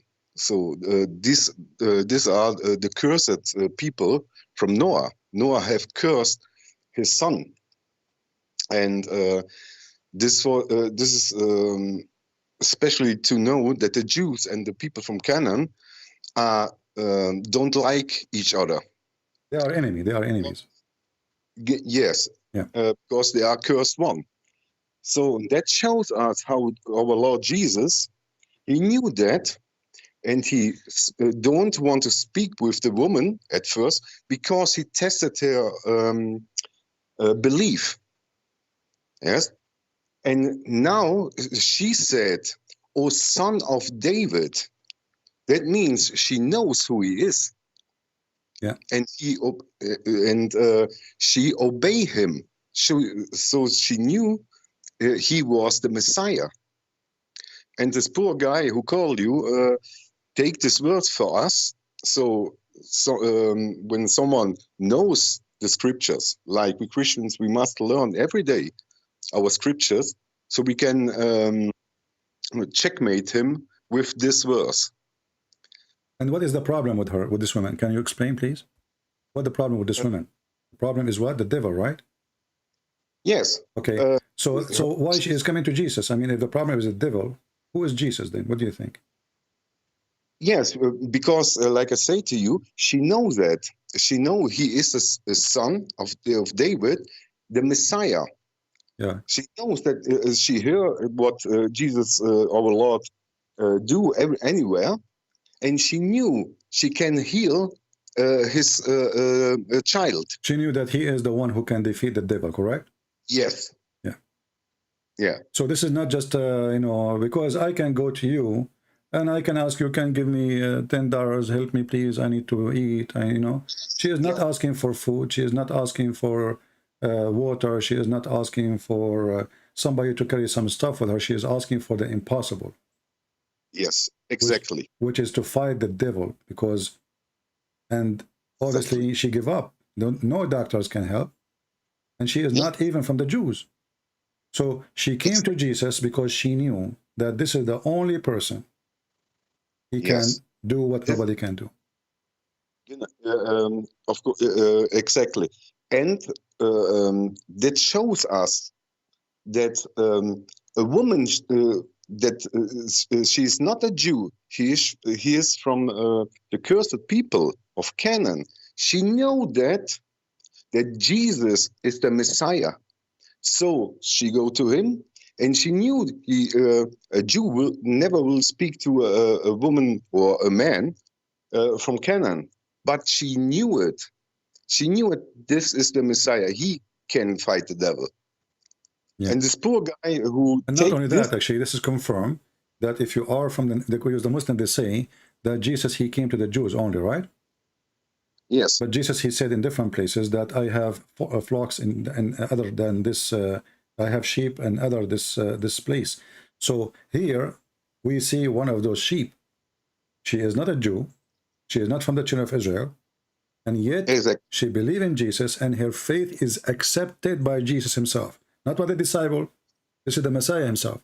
So when she called him Lord, and Jesus saw how much she is really her faith is great, he said to her clearly, with the clear words, your faith is great. Yes, exactly. Yeah. Because he knew that she will come before she even come to him. Yeah. She is the Lord. But the important is that if Jesus is just a person who came to the Jews, why he will say to this woman, your faith is great, and why he would do what she's asking for. That's mean you do not need to be from the Jews to believe in Jesus, and your prayer can be answered. Yes.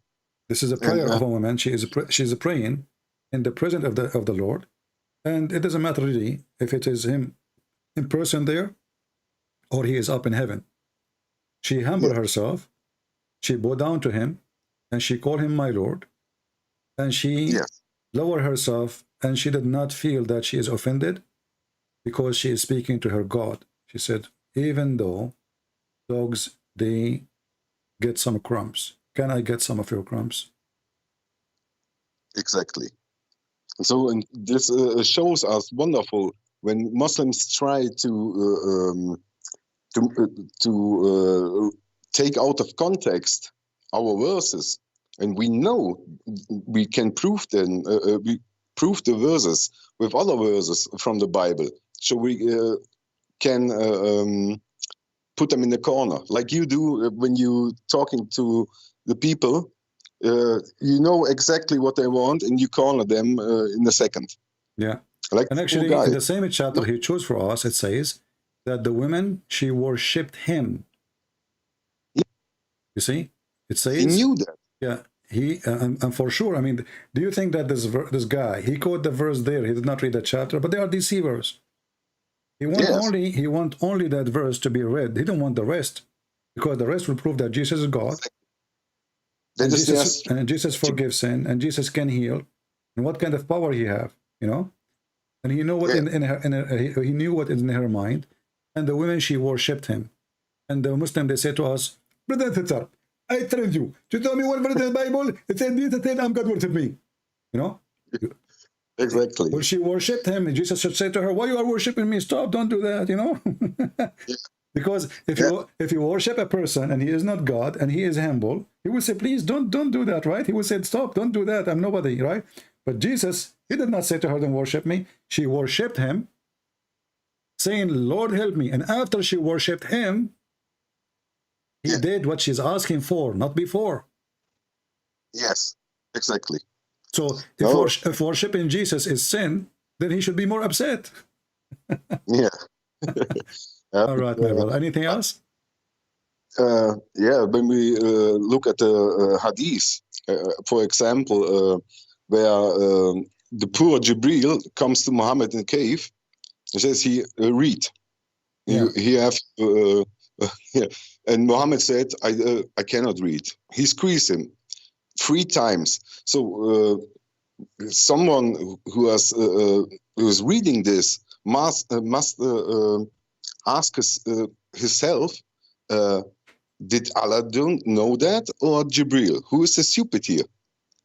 Yeah, you know, the whole thing doesn't make sense, because, and not only that, if Muhammad says to you, I cannot read, so why you continue squeezing him? And if he meant repeat, he is using the wrong word, because read is not repeat. And and if Muhammad, he says to him, I cannot read, he just said what he wanted to say, because he told him. If it's meant repeat, he just repeated what he said. He just said one word. So if it's meant repeat, this is stupid, because Muhammad can repeat, anyone can repeat. If it's meant read, it's stupid too, because he did not give him a book, and even if he gave him a book, Muhammad did not know how to read. So the whole story is stupid. Yes, it will be a miracle when Jibril squeeze him, and then he can read. Exactly. Here we go. Jesus, he said to the blind man, the guy who cannot walk, carry your bed and go. He walked, you know. All right, my friend. Thank you for calling. God bless you.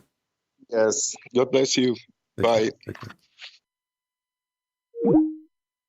Let us see if we have a Muslim. I think we have a Muslim. Somebody says if you call women dogs, my friend, Jesus did not call women dogs. This isn't about a woman. This is about that those are people who they are rejected, and they reject the God of the Jews.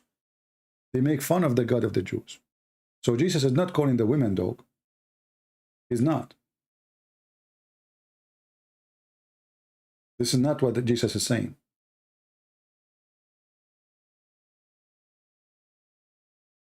Okay, we have a Muslim.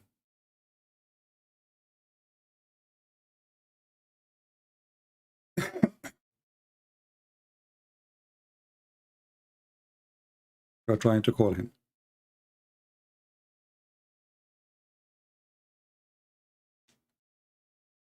Well, the call is not going through. Let me try again.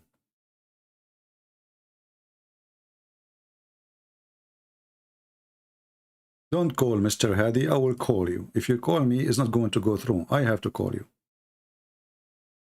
Unless you called me once before. Or I text you.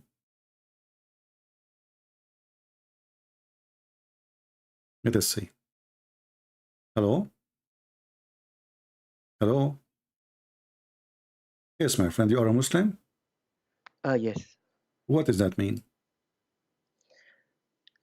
Okay. First of all, I've been watching your debates Okay. for a while, but I hope this will be a civil conversation. I don't want it to be like insults. What civil conversation mean? I mean, a civil conversation, meaning it's respectful. Okay. So There's no can insults I in use court. the words the Quran describe us to describe you? Is that okay? Or this is not civil? Muslim, yeah. In the No, Quran, no, it says no, no. I'm Muslim. saying, can I use the same words the Quran describe us as a Christian to describe you? Example, I don't understand. Like can I call you najis? No, that's not. It's not civil, right? So why you are asking Christian to be civil when they talk to you, but you don't ask yourself why your God is calling people names and why he is teaching you to be supremacist? Why you Muslim you think that we are not clean and we are filthy, and you allow yourself to recite this verse day and night, say the Christian, the Jews, the Hindus, the Buddhists are najis. But if I say it to you, it's an insult. But if you say it to me, it is God teaching. It's wonderful. What do you think? Can I see the verse? Oh, no problem. I can show you the verse. Go ahead. Let us see. This is the Quran, chapter 9, verse number 28, and I will put it for you on the screen. Is YouTube is open for you? Yes. All right. Just be sure, please, that YouTube is muted. Here we go. Chapter 9, Yeah, verse 28. 28.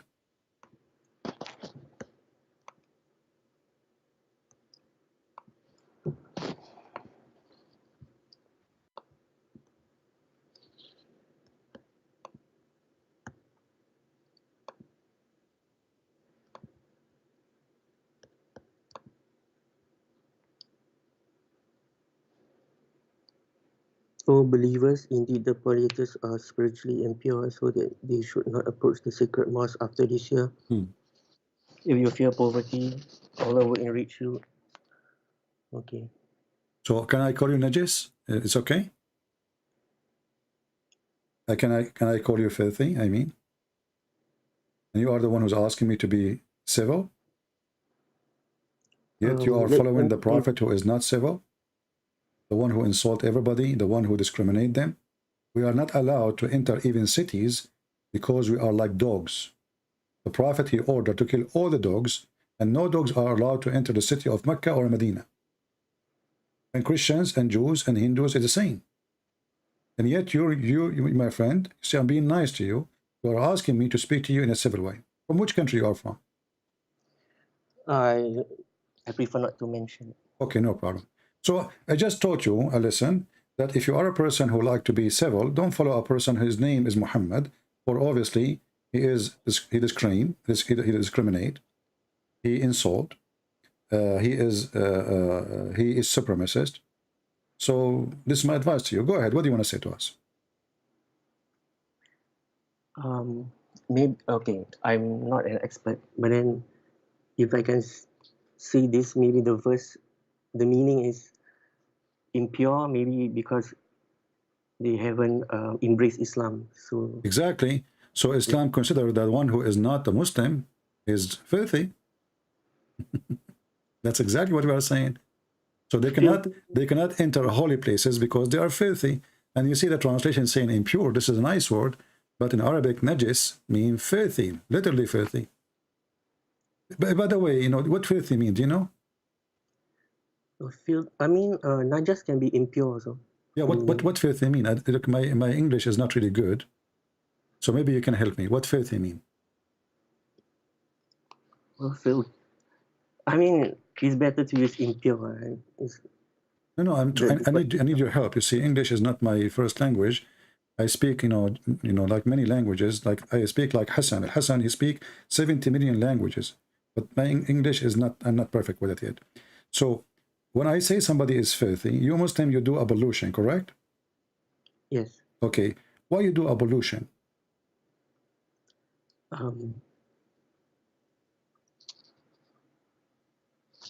To wash ourselves from spiritual impurity. Okay. How you do that? We wash ourselves with water. Okay. And the purpose is to be what? To be cleaner, right? Clean physically and spiritually. Exactly. So do you like to jump in the water, have dead dogs in it to do pollution? No, of course not. What about if there is some blood and rags of Muslim of women period? No, of course. No. And what about there is a garbage in it? No. No. Why no? What is the reason? It's dirty. Because it's filthy, right? Okay. So how you explain to me that your prophet, he was doing that? Can I see the... Is it hadith? Is it? Yeah, this is the hadith.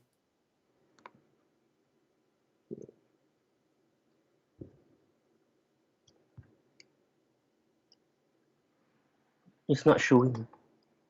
It's going to come.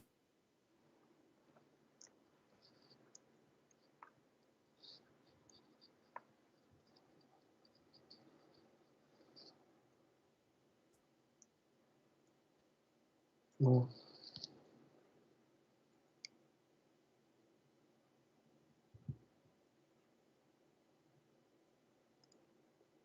Okay. But I think there's a explanation on this. The scholars have mentioned. Oh, you can explain it. You are. Come on. It's easy. I mean, even this one need explanation. Even this one need explanation. There's dogs. There's dead dogs. It's a small body of water, like a jacuzzi. There's dead dogs. There's women blood from period. There's garbage. Even this one need explanation. I mean, I was reading a book. So you're a prophet. I asked you the same question. You said this is filthy. I will not do that. But this means your prophet himself is filthy. And yet he called us najis. How somebody, he jump in a water in the size of a jacuzzi, have dead dogs, not only one dog, dead dogs. And women of blood from period rags, many of them. And garbage. And when people, they question him, are you doing that? He said, well, so what? Water is always pure. Nothing make it impure.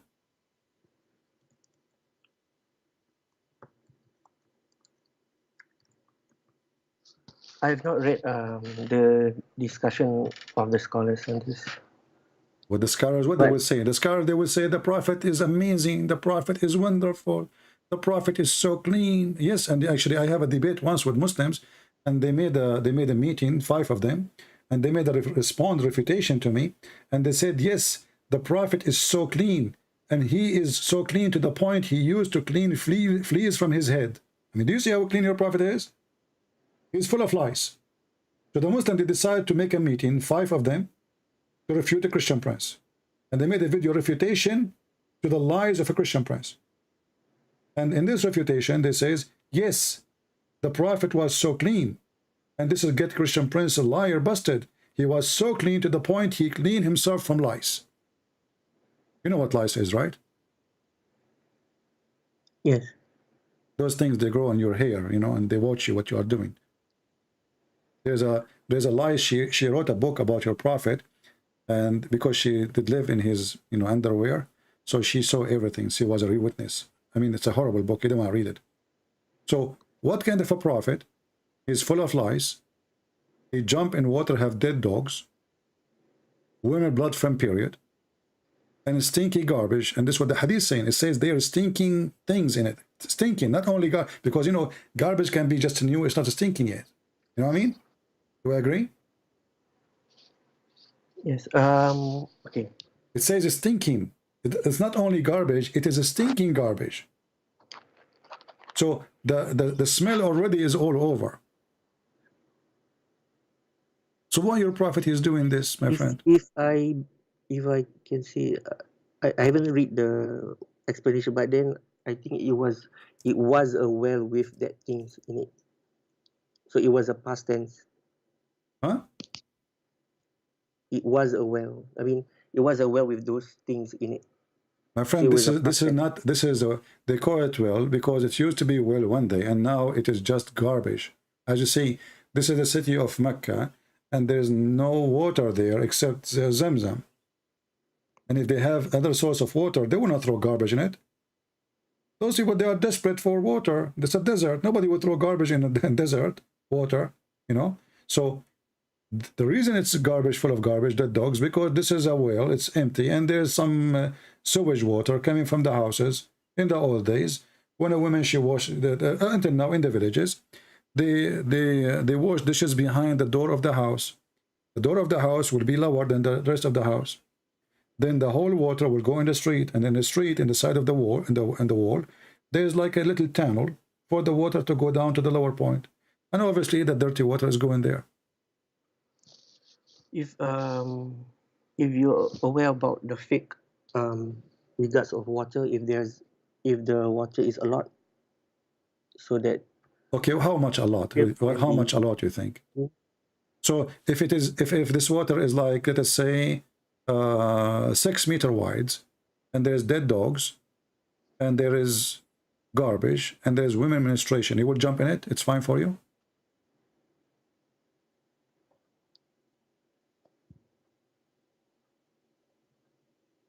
reading, I think it's the water is not stagnant. It's running water. Okay, so no, it's not. This is not running water. This is not running water. Mecca does not have a river, my friend. What's running water? And this is Bi'r Bida. This, the reason they call it Bida, because it's the well of garbage.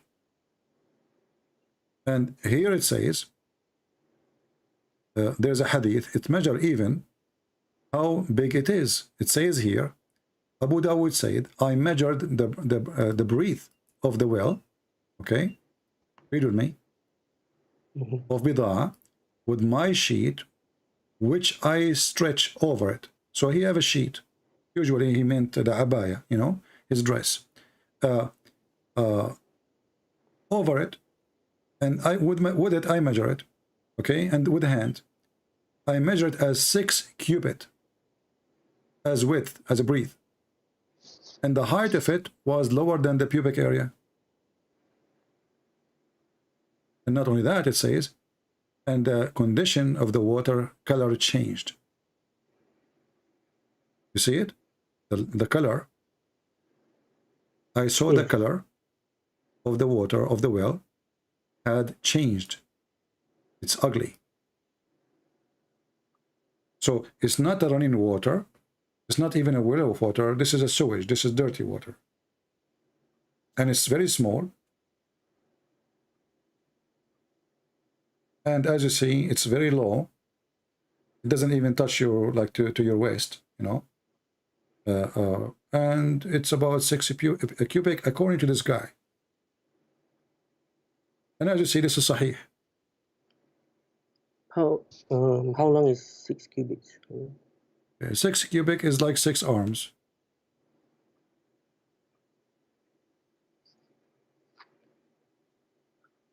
Smaller than a room, you know, like when you say, if you have a room, a cubic is less than a meter. So if you have a room like 6 by 6, small room.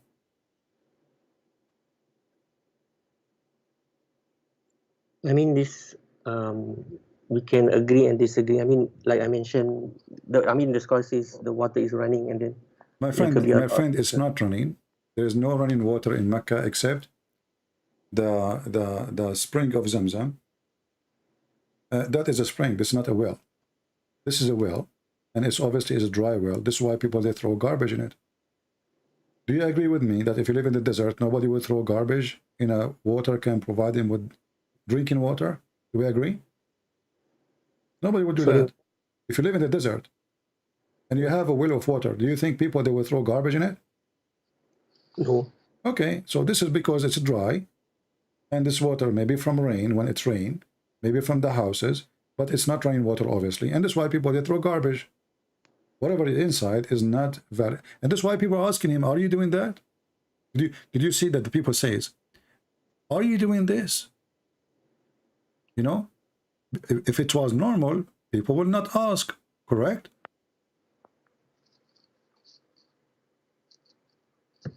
Do we agree? I don't know, but if it was normal, it was normal behavior for people to clean themselves from that water, then people, they will not say to him, why you are doing that? And they explain why. They are saying to him, there's garbage there. There's women, they throw their rags there. There's dead dogs there, stinking garbage there. How you do that? So the people are questioning the behavior of your prophet. And as you see, this is sahih. And then Muhammad, to explain his very weird behavior, he says, water is always pure, nothing make it impure. Do you agree with this statement? The last statement, right? Yes. In general, by default is yes, but then of course there will be exceptions. What do you mean? I don't know. Yeah, I mean, by default, water is pure and it's not defiled by anything. But then there will be no. It says here, and nothing make it impure. So, but this is weird. That's mean the sewage is pure, because most of the sewage, by the way, is water, correct? Most of the sewage, maybe 85% of the sewage is water, or maybe more. So if the water is always pure, well, that's mean the sewage is always pure. You know, what is the piss of a human being? Is water, right? Maybe 99% of it is water, correct? I don't know. What do you mean, you know? I mean, what is your education? Like me, myself, I have elementary school. What is your education?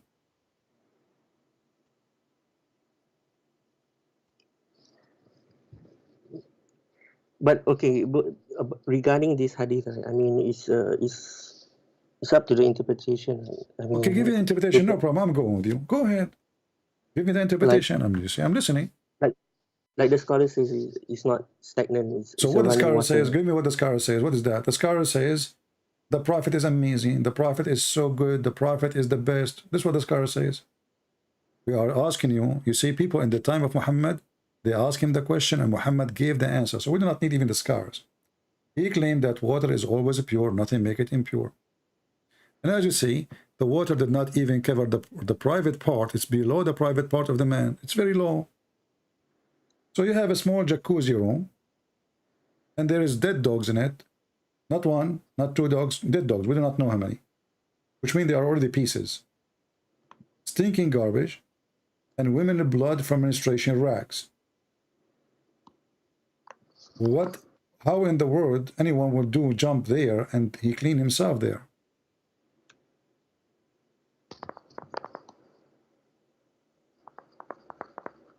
Maybe we can discuss on other things.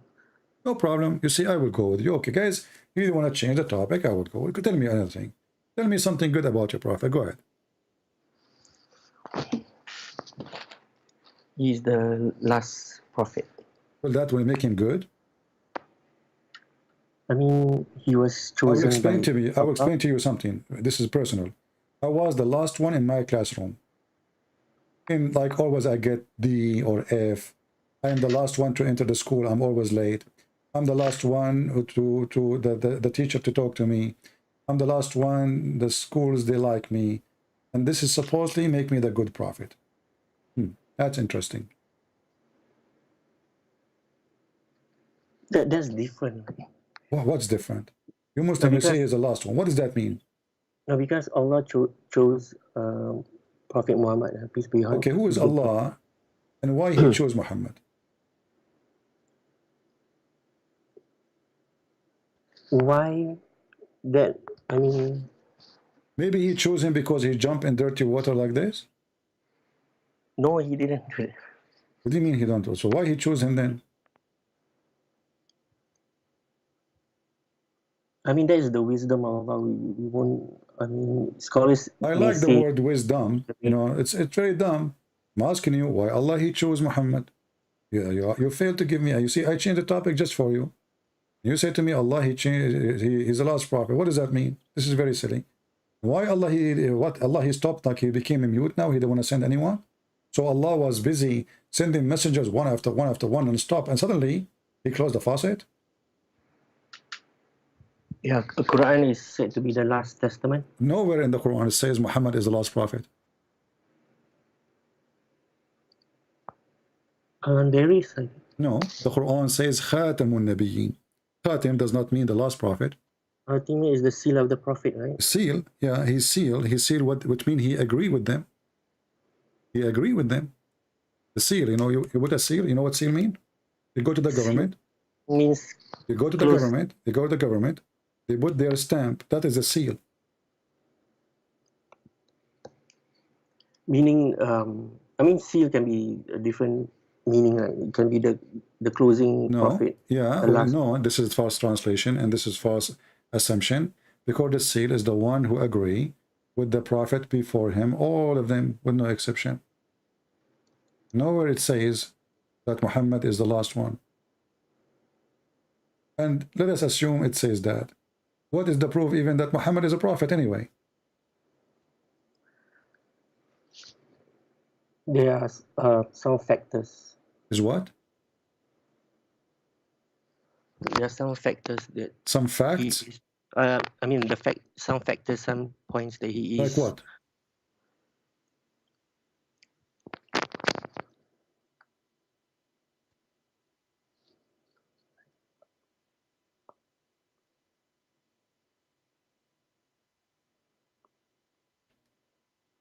I'm listening, my friend. What, like what?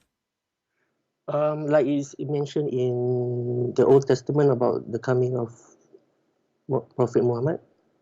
It's mentioned in the New Testament about the coming of Prophet Muhammad? Old Testament. Old and New. Oh, that's amazing. Okay. Where it says Prophet Muhammad in the Old Testament or New Testament? I have to look it up. Okay, we can go for that later. So can you prove to me now, from your religion, without going to my book, which doesn't say what you are saying, and even your prophet, he said, that the one who will come, his name is Ahmad, and the one who will announce him is Isa. So if that exists, it's going to be only in the New Testament. Is your prophet name is Ahmad or Muhammad? Oh, he has different names. He has been called different names. Why? How come? Why? Yeah, why he have many names? I mean, when he was born, his mother, she like hang up on the wall like 10,000 names, and he said, those are yours. Why he have many names? What does that mean? Called like the truthful one, you know. Oh. The honest one. Is his name is Muhammad or Ahmad? Is the same meaning? Right? No. Muhammad. Ahmad. Ahmadullah, I thanks Allah. Muhammad is the praised one.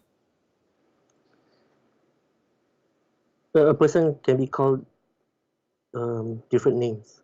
Like even Jesus. Okay, but you see, but here, it says that Isa, he said that there's a messenger will come after me. His name is Ahmad. So it's not Muhammad. Ahmad is Muhammad. No. Your prophet name is Muhammad. He's been called different names. He has. Okay, people, they can call him, but this doesn't mean that this is the person. Maybe it's not a different one. His name is Ahmad. This is your prophet. His name, the one you use, the Muslim, is Muhammad, correct? Do you call him Ahmad or you call him Muhammad? Ahmad? Which one you call? Muhammad or Ahmad? Muhammad. Okay. Here it says Ahmad. Okay. Now, Isa, he said that he said to the children of Israel, there's a messenger will come after me. His name is Ahmad. Is that correct? Yes. Okay. Was Muhammad sent to the children of Israel?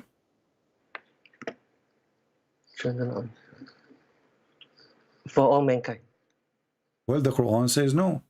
The Quran says Allah, he sent Muhammad only to Mecca and what is around it. Is that correct? Is there a verse? Here we go.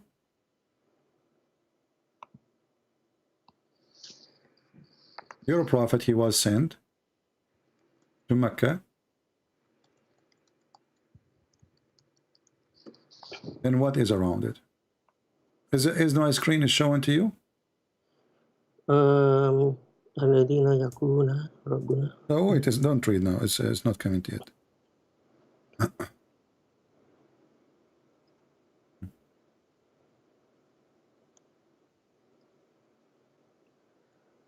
Chapter 6, verse number 92. What it says?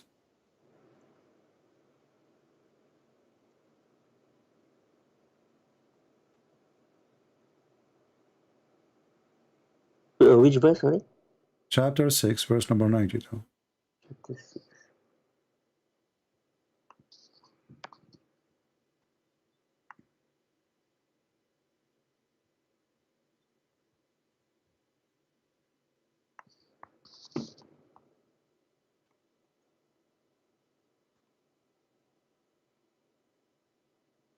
So this verse says that Allah, he sent this book as a warner only for the mother of the cities. It doesn't say city actually, Qura, it's a village, which is Mecca, and what is around it. That's it. Yeah, because there's another verse that is called to mankind. Okay, so Allah, he changed his mind, you think? No, the Quran. Let us go to a different verse. Let me show you this one. Was the Quran sent? Which language you speak? Sorry, what's that? What is your original language? English. Original language is English. Come on, go on. It's okay. Don't say. It's all right. Okay. The Quran says in chapter 14, verse number 4, that Allah never sent a messenger except in the language of his people to make things clear for them. He never sent a messenger. Do you speak Arabic? I can read Arabic. Are you an Arab? No. Do you speak Arabic? Qalil. So the Quran is not meant for you. Because Allah, he never sent a messenger except from the people, speaking the tongue of the people. And the Quran is saying why? In order to make it clear for them. Makes sense. There's a verse in the Quran makes sense. Okay. How Muhammad then? Chapter 14, verse number 4. So then we need to ask ourselves, how Muhammad is a prophet of God, sent to all mankind, if Allah never, and he sent this verse in the time of Muhammad, confirming that this is his habit. When Allah wants to send a messenger, he have to send him from the people, speaking the tongue of the people in order to make it clear. So how Muhammad became or become the messenger of all nations?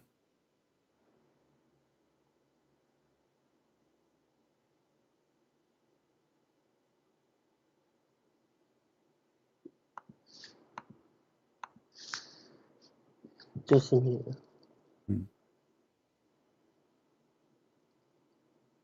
Meaning Muhammad was, peace be upon him, was sent to his people. Who is his people? Yes, to his people. Who is his people? Because Allah chose the Arabs first. Okay. And then so Allah, he sent Muhammad to the Arab, but you are not an Arab. Arab first. To the Arabs first. Where it says to the Arab first, it says here, we never send a messenger except to the language, in the language of his people, to make the things clear to them. So if the book is sent to a different person who don't speak the language, he will not understand the message, correct? Why Allah he sent it in the language of the people? In order to make it clear. Do we agree?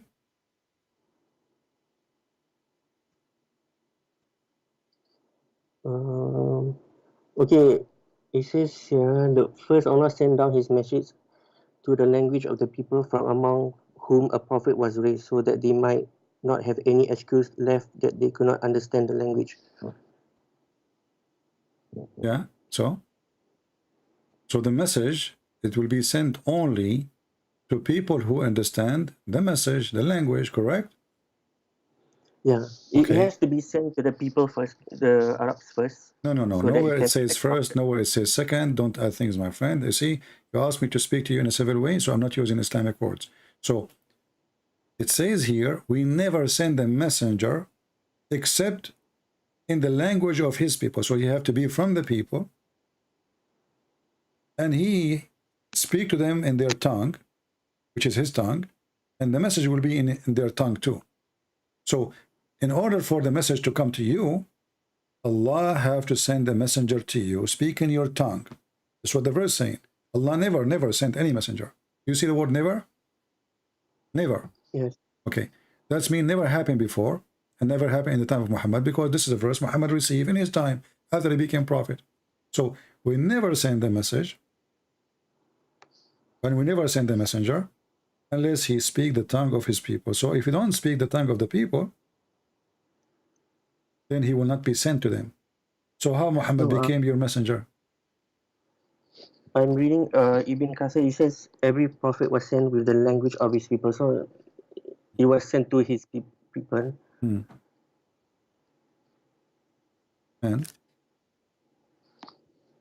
then it was spread to all mankind.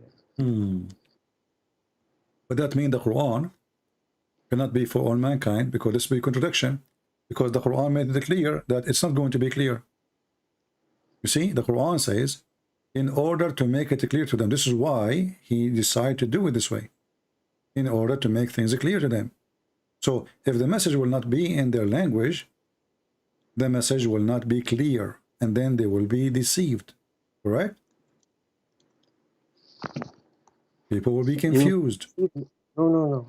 What no? There's another verse in Surah Al-Anbiya. It says Muhammad is sent to all mankind. No problem. I'm going with you. But the verse here conquer all the other verses, because this verse says that the book, in order to be clear, it have to be in your language. The Quran says so, not me. In order for a message sent by God, like Allah supposedly, to you, in order to be clear, it have to be in your language. Did you receive the Quran in your language?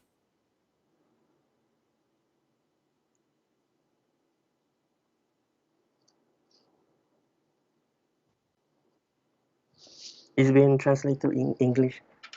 So Allah, then this verse is wrong, because Allah, he should say, well, it doesn't matter what language is, because we translated already. We will use Yusuf Ali, bless him, Muhammad Biktal, may Allah bless his nose. So the verse in the Quran here is wrong, because the translation will do the job. Because and let me make it clear for you. When you pray in which language?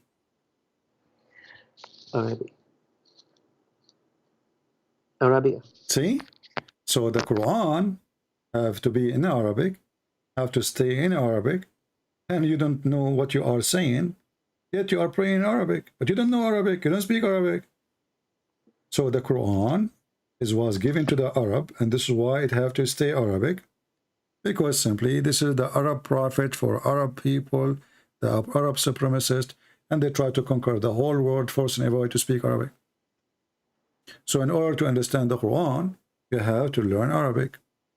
But even if you learn Arabic, the verse here doesn't help you, because it says clearly that Allah never sent the messenger unless he is from the people, speaking the tongue of the people.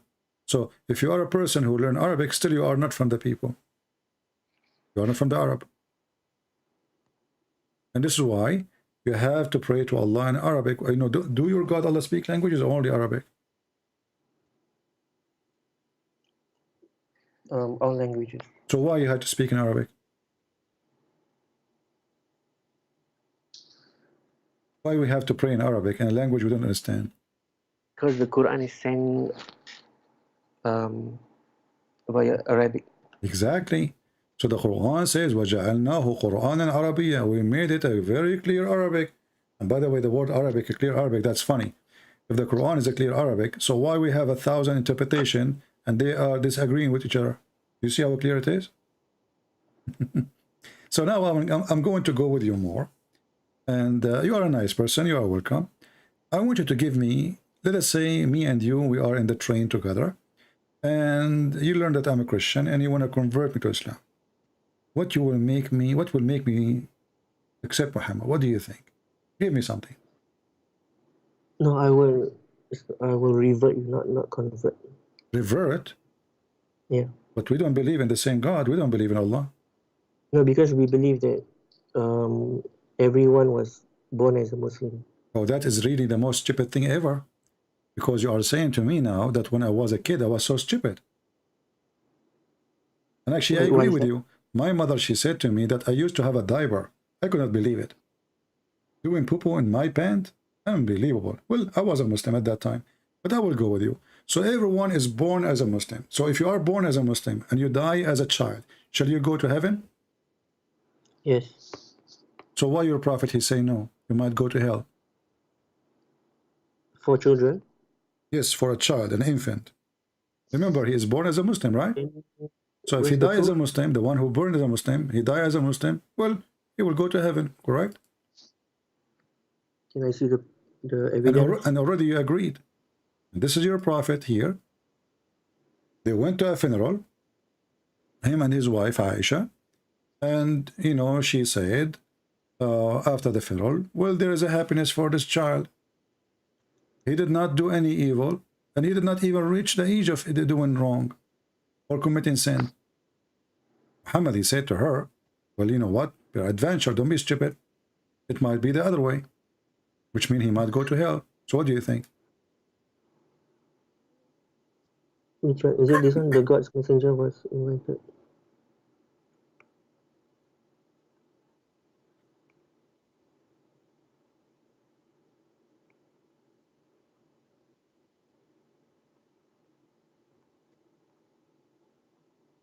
You see, you insulted me, and I did not get upset from you. Because you said to me, everyone is born as a Muslim. You just accused me to be stupid. Thank you. You see how nice I am? You accuse me to be stupid. A person who believes that there's a God who will make your penis endless. A person who believes there's a God, you pray to him, he will give you a lot of women, and they have no panties, and a lot of boys. You see how big the insult you gave me? But because I'm nice, I forgive you, brother. All right.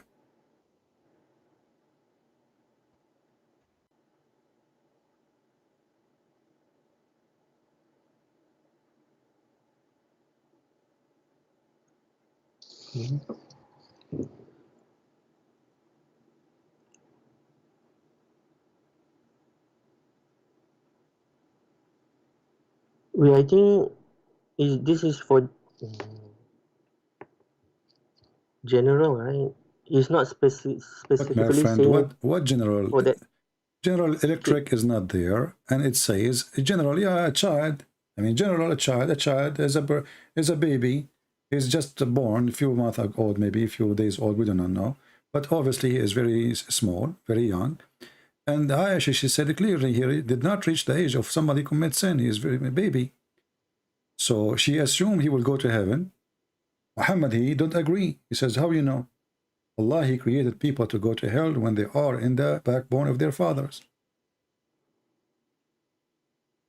No, that statement, it will be general. It's not on the kid that he was referring to. Exactly, general, no problem, including you and me. And when I ask you, No, I mean, huh? No, I mean, yeah, correct. Go ahead or go backward. It says clearly that he did not reach the age of sin. So anyone did not reach the age of sin, he present this person. Anyone did not commit sin, he present this person. Anyone who's a child is an infant. He present this person. Aisha, she thought he will go to heaven. Muhammad don't agree. Oh, okay. This is predestination. Exactly. So Islam is No. stupid. No, Yeah. no. Because Allah Because will if go- Allah, okay, now you are saying that Allah, he maybe make a destiny for this child, he will go to hell, correct? Yeah. Okay. Predestination, but not because of his. Because of what? Not because if he's Huh? if he is a Why he will go to hell? not Why if he died as a child, he will go to paradise. No, we are talking about the same person, my friend. The person here, he died already, and this is what Aisha, she assumed. She said the happiness will be in this child. He's happy. Good for him. He will be in heaven. Muhammad, he says, no, what's wrong with you? It might be the other way, which means it might be he go to hell. And you are the one who agreeing this is a predestiny. So before Allah created him, he decided where he will go. It doesn't matter if he commits sin or not, correct?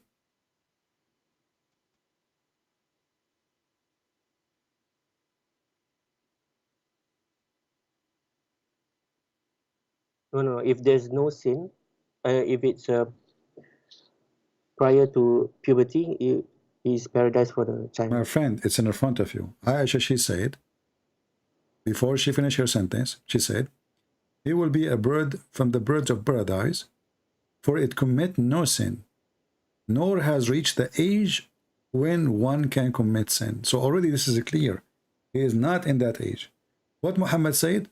He said, peradventure, Aisha, which means don't be stupid. This is not true. It may be otherwise. So Muhammad already, he knew this person. He was in the funeral. He did not say to her, no, he commits sin. He did not say to her, no, he's old. He agreed about what he said, except about where he will go, heaven or hell.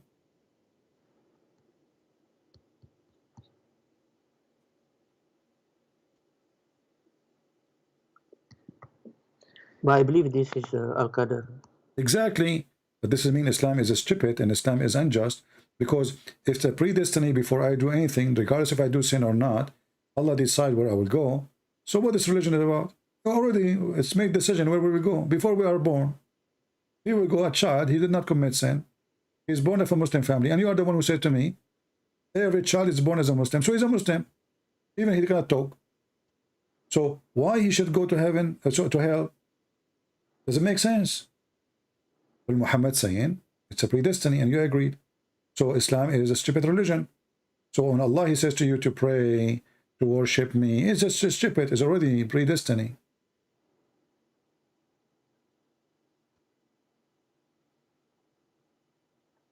I have to look at the explanation of Look at it now. Look at it. Take your time. What do you mean you have to? You said to me you watch many of my debates, and now you are saying to me you have to look. Even this one need to look. What will happen? The guy is dead.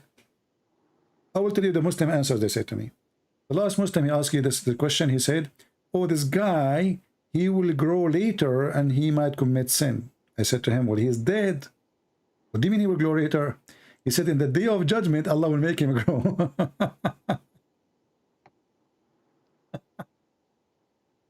What do you think about this answer? That Allah, in the day of judgment, he will make you grow and then you commit sin?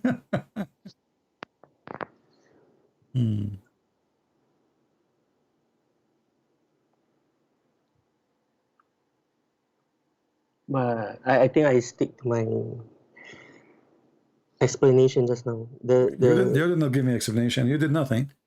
You said to me, a child, he will go to heaven. This is what Aisha, she said. And this is what Muhammad's objection is. He said, it may be. Objection is A friend, did he say it may be otherwise? Did Muhammad say that? Yeah, it may be otherwise. Okay. What otherwise mean? Hell. It might go to hell. Because he still led the prayer, right? What led the prayer? I mean, the kid is a baby. The kid is a baby and he's dead. That's it. He cannot commit sin no more. He can't grow to commit sin. So why he will go to hell? Why it may be the otherwise? What is the reason? There's no reason. So if sin is the reason to go to hell, well, the story here prove that Islam is wrong in this. It's a predestiny. It's not really what you do.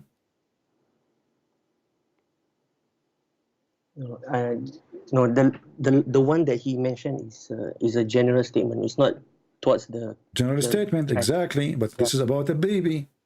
Aisha is speaking about individual baby who is not in the age of sin. Aisha, she is not speaking about every Muslim will go to heaven. This is not what she said. She said this baby, because he did not reach the age of sin, and he did not commit sin, well, he will be a bird in heaven. Muhammad disagree.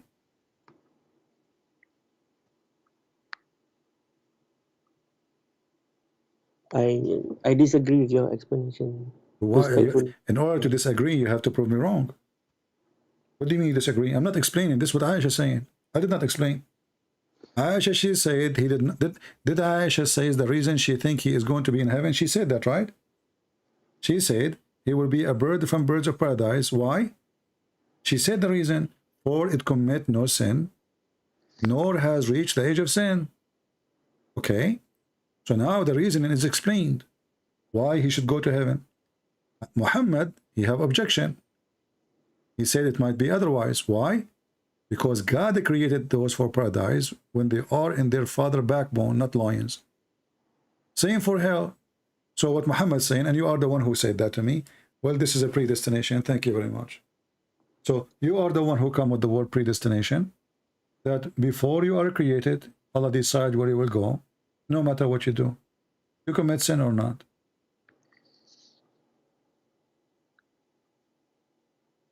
I mean, we can agree, disagree on this. Agree, disagree. Do you like hummus? Hamas? Yeah? No. You don't like hummus? I like hummus. So now we can agree and disagree. And my friend, this is a religion. This is not hummus. We are talking about God and salvation and heaven and hell. And you are saying we can agree, disagree. You are the one who said to me the predestination. Which means you agreed with me. You say the predestination. Yeah, the hadith is on predestination. Okay, so the child is ready. Allah, he decide where he will go. It doesn't matter if he is a child or not. He might go to hell. We agree. So don't make it hummus, even though Islam is like a hummus, but it's not tasty. Let me ask you. Adam commits sin. Did he commit sin or Allah forced him to commit sin?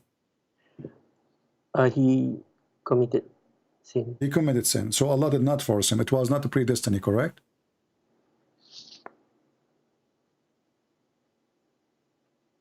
It's still, well, it's a trick question. My friend, any question I ask you is a tricky question. Are you sitting? Are you sitting on the chair? No. Okay. Adam committed the sin, but then Allah knew that he will commit the sin. That's predestination. What Allah? This is another question. Did Allah force Adam to commit sin? It was a predestiny, or Adam chose to do sin? No, there was a choice. It was a choice. Every one of us. Okay, let's read together. And now don't make it hummus. According to Adam, Allah, he decided that he commit sin, he'd commit the error he did or the sin he did long before he created him. 40 years before his creation. What do you think? This is a debate. You know, Adam and Prophet Moses, they live in the same time, right? Prophet Adam and Moses, they live in the same year together. Prophet Moses? Yeah, and Adam.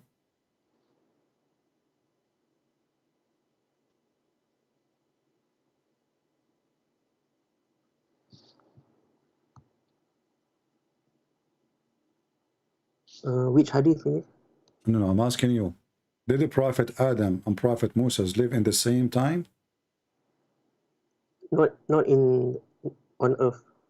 Oh, not on earth. So where does conversation happen? In heaven? Should be. I thought nobody will go to heaven except Jesus. All prophet of God will be resurrected in the day of judgment, and the first one to be resurrected is Muhammad. That's what Muhammad said. The first one will be resurrected in the day of judgment. It is Muhammad. So how Adam and Moses, they met? Where they met? In paradise. Oh, we just said that the first one will be resurrected is Muhammad in the day of judgment. So all of them are dead. Let it go. Here it says, Adam and Moses, they argue. I hate it when Adam and Moses, they argue. My friend, dishes will be broken. Chairs will be thrown from the windows. I mean, imagine, one is his name is Adam and the other one is a Jew. You don't want to see that. So they start arguing, and Moses, he said to him, Oh Adam, you are our father. Thank God Moses agreed that he's our father. I thought he was going to now to talk about the evolution theory. And then who disappointed us? And you turned us out of paradise. That's what Moses is saying. He claimed that Adam is the reason for us to be out of paradise. Then Adam said to him, Oh Moses, Allah favored you with his iPad. I mean, he gave him the tablet, you know. He talked to you directly, and he wrote the tablet for you, or with his own hands. Do you blame me for an action which Allah had written in my fate 40 years before my creation? The mic is yours.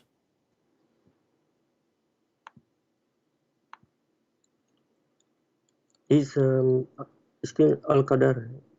Al-Qadar, exactly. So Adam, he did not choose to do sin. You told me that Adam, he have a choice. As you see, Moses, he told Adam, because of you, you idiot, we are out of heaven. Adam says to Moses, you stupid idiot, how it's me you blame when this is a fate written by Allah 40 years before my creation, and I have to do it. I have to. Does it say here, had written 40 years before my creation? And I can show you more if you want more clean, you know, I mean more clear, because all Muhammad stories are clear, very clear, my friend. So Muhammad, he said it clearly in like in different place. He said, do you blame me for which Allah he ordained for me? Ordained, you know what ordained? Yes. He planned for me. That's it. I have to do it. So you can't blame me. So we can't blame the sin of Adam to Adam, because simply Allah is the one who made it happen, correct? No, this is compensation in the judgment day. I don't care when it's happened now. Don't okay, judgment day. So this conversation did not happen, and yet we have it. That's amazing. That's amazing. So the conversation did not happen, the debate did not happen, but it's going to happen in the day of judgment. Well, in the day of judgment, it's too late. I mean, now, secondly, the question is, did Adam commit sin by choice or Allah force him? The hadith says it clearly, Adam is not guilty. Did he say to him, do you blame me? Did he say that to him? Do you blame me? Yeah. Okay, so we can't blame Adam, right? I blame you only if you do it, if you are the one who do the wrong, correct? I will not be able to blame you if you did not do anything wrong. It's not your fault, correct? Yeah, this is after everyone has been resurrected. I don't care, my friend. The question is not about later. The question about what Adam did. Wake up with me. Did you eat hummus today? No. Okay, so we are not talking now about later. We are talking about what Adam did. Adam did already, long time ago, you know, like 1973, I think. So Adam commits sin 1973, and Sheikh Uthman, he was quoting the quotation of Sheikh Umar, Khalifat Umar, which is printed 1998. So obviously we're close. So here you see that Adam, he did not commit sin, and Moses, he lost a debate, even your prophet says. And so Adam, he overcome Moses by this argument. So who is the right? Adam. Who is the wrong? Moses. Do you see it?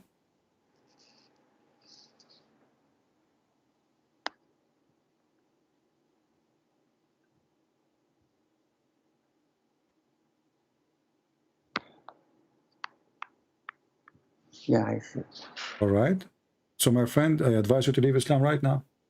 Because according to Islam, the whole story of Adam committing sin is a stupid story. Adam, he was not guilty. Allah is guilty. Allah is the bad person. Allah, he made us commit sin because he wrote a story. He wants us to do the story. There's a script. And we are actors. We are just reading the script. We are just doing the script. We have no choice. It's a predestiny. And part of the belief in Islam is to believe in predestiny. So, and here, by the way, you Muslim, you say that Moses was a Muslim, but look like Moses, he was a Christian because he believed in the original sin. What Moses was saying to Adam is original sin.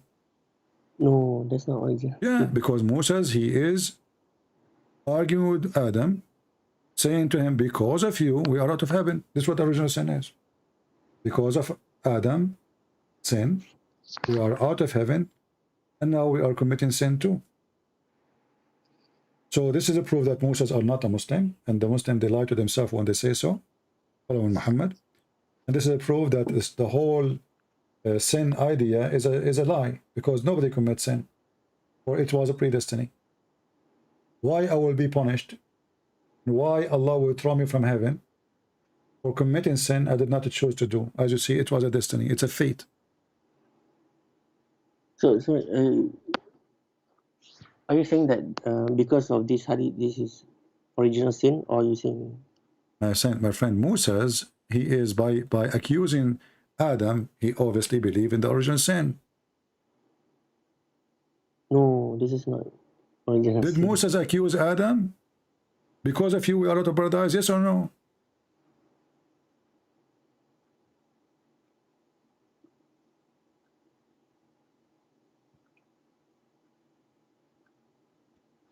But okay, Adam committed the sin, but then Allah forgave him. My friend, why Allah need to forgive him if it was destiny? How stupid is that? I forced the guy to commit sin, and then I will forgive you?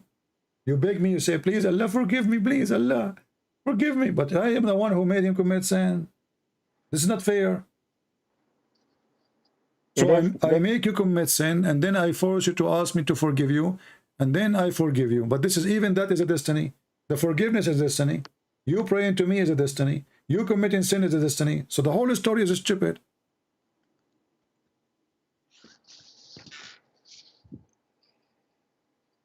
But you believe in predestination? No, we also? don't. No, we don't. We believe in free will. This is why Jesus said, not everyone says to me, Lord, Lord, will enter the kingdom of my Father, but the one who do his will. So you have your own will, you have the will of God. If you choose your own will not to follow God, this is your business. You will not enter the kingdom of God.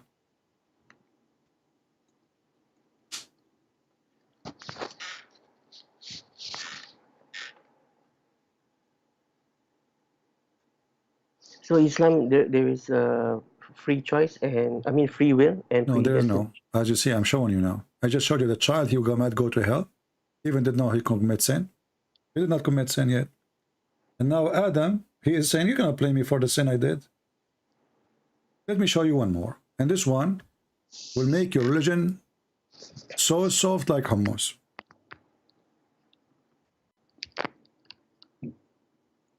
Read with me this hadith and try not to laugh. According to your prophet, in the day, before the day of judgment, or before you die, or almost a person, he is almost going to go to heaven. He pray, he fought, he killed Christians, he killed the Jews, he killed the Hindus, he do all the obligation to be a good Muslim. He lie, he cheat with his wife, perfect Muslim. And then, after all doing those things, and you are almost going to go to heaven, look what will happen. Read with me carefully. What's written by Allah to you will overcome the deed you did, and you go to hell. And then the one who did the deed of hellfire, what is written by Allah will take over, and he will go to paradise. And the hadith in front of you. Muhammad says, swearing, you know what Muhammad, when he swear, no mercy, that's it, it's serious. That's it. Muhammad obviously is not lying. And by Allah, a person among you, or a man, may do the deeds of people of the fire till there is only a cubit or an arm between him and between fire. You are almost there. And then what is written, which Allah has ordered angel to write between two brackets, proceed and then he does the deeds of people of paradise, and then he enter it. So the guy, he was doing the deed of hellfire. Then he's almost there. But then he got lucky. When Allah, he created him, he wrote that this person will go to heaven. So now Allah, you know, like you do like format your computer, you know, you install a new software. Allah will install a new software, and that will take over, and then you act the act of people of paradise, and you go paradise, happy ending. And then he says, and a man may do the deeds of people of paradise till there's only a cubit or two between him and paradise. And then that is written, what is written, proceed, and he does the deeds of people of fire, and he enter it. What do you think? So it's not you do deed of higher fire, you do deed of heaven, doesn't matter. It is what is written. We'll decide where you will go. Are you going to say now this one needs interpretation too now? Are you going to say to me this one is not clear? I mean, how clear we can make it more than this? Yeah, it's clear. Yeah. So Islam is stupid. Do we agree? No. What do you mean? No. What is the point? So why you pray to Allah? Because me, Christian prince, I am a Christian prince, I am the enemy of Allah. According to this hadith, I might go to heaven. Why? Because maybe Allah, when he created me, he wrote that Christian prince will go to heaven. So after all of me fighting Allah, then what is written by Allah will take over. That's what it says. It's in front of your eyes. Where is justice? Because at the end of the day, it's not what you do, it's what Allah decide. It's not just, it's not the deed you do will decide where you will go, heaven or hell. It is what is written. This is what the hadith is saying.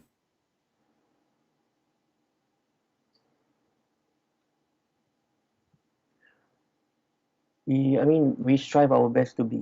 My friend, don't change topic. What strive our best? As you see, you strive, you don't. Who care? It is what written by Allah will take over.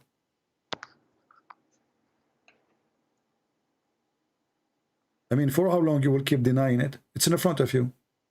You know, I am assuming that you are a nice person, and you are coming from a good family, and you are honest. So please, can you be honest with me? Does it say and clear in front of you? It doesn't matter really what you did, you do. It's what Allah, he wrote for you.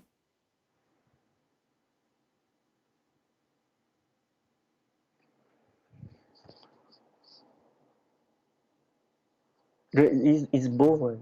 You have to do good deeds and. My friend, what you do good deed? Look at this guy. He did the deed of people of paradise until he is almost in the door. There's a distance of 1 cubit or 2 between him and the door of paradise. He's almost there. And then what is written by Allah will take over. Do you see it? I know. Okay, don't do it. I know. You keep repeating yourself. So this is stupid. Because the guy, he did the deed of paradise. Why Allah, he is overwriting his destiny? Why he is making him go to hell? I mean, this is not fair. The guy, he spent his life doing the deed of paradise. He's almost there. And then just because Allah, he wrote destiny, he will go to hell, he'll go to hell. So it's not your destiny written. It's not what you do decide your destiny. It's what Allah, he wrote for you. Doesn't matter what you do. That's why we must always make dua. My friend, what dua? My friend, wake up. Are you asleep? It says here, this guy, he spent his life doing the deeds of paradise. And almost he is in the door. Do you see? It says a cubit or 2. Which means he can see the door of paradise. It's there. The guy is almost there. And then what is written will switch that 180 degree. And then you say to me, we do supplication. What supplication? It's written. Supplication is part of the deeds. Prayer is part of the deeds. An example, maybe he did good deeds, but then at the end of his life, he did shirk. My friend, this is the most stupid answer. I'm not insulting you. It says here, he is almost in the door of paradise. So he commits shirk and he is going in the right direction. If you commit shirk, you are not going close to the. You are not doing good deed, obviously. No, at the end of his life. Shirk is the worst sin you do according to Islam, right? So don't tell me this. It says here, a man of you might do the deeds of the people of paradise. And what is the deed of people of paradise? To believe in Allah, to believe in Muhammad, to do pray, to do Hajj, to pay zakat, to kill the Christian, to kill the Jews, to hate everybody except the Muslims. This is the deed of paradise. And then what's written by Allah will take over. No, it's the end of his life that he committed. Okay, my friend, take care, take care. Okay, yeah. What I can do. That's it, guys. The end of his life, commit sure. Hummus. Hummus, hummus. And people, they say to me, Christian Prince, you need to be patient. Hummus, hummus.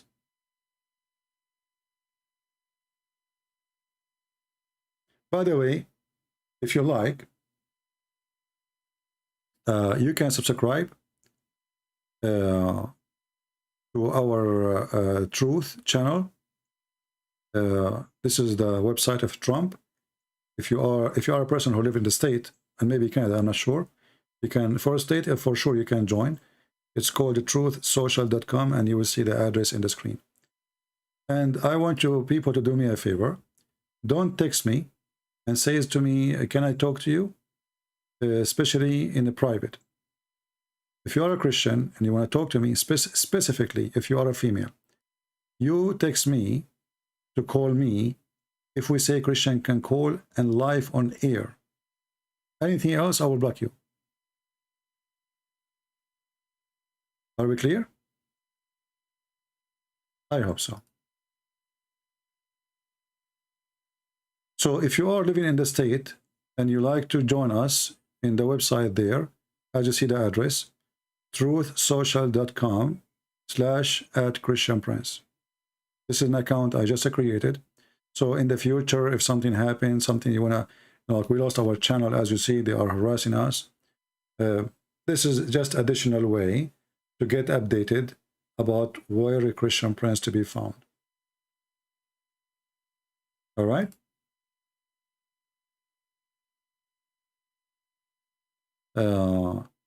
Try to do chat with Jordan Patterson. I'm not interested. I don't think that he is qualified to chat with me.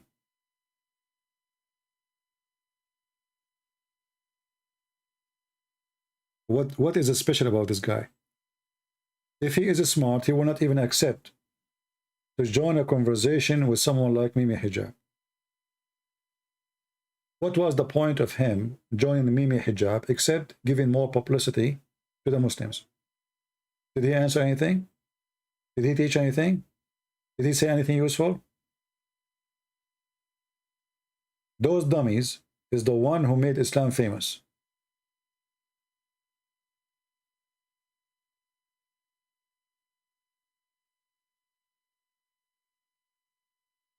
If you are not going to expose the cult of Islam, so what the purpose of your conversation with a Muslim, and you know that he is using him for the publicity? Why he accept? Did he debate him? Did he prove him wrong? Did he say something serious? So what is the point of this conversation? It was stupid.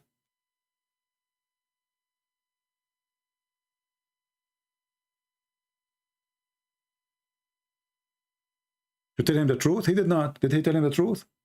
Well, show me one thing he said is against Islam. He did not say anything. He was just sitting there like a mule.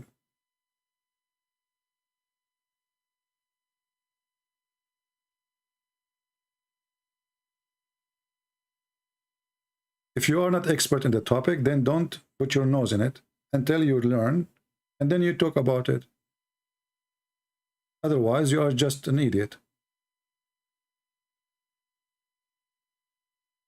All those people who invite Muslims to be in their channels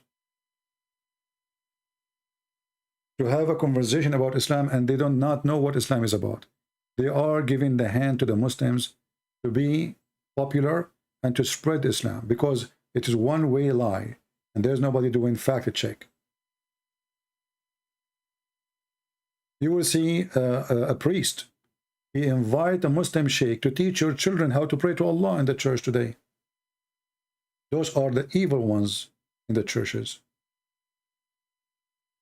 And did you ask yourself, why Mimi Hijab want to have such a meeting with this person, not with me?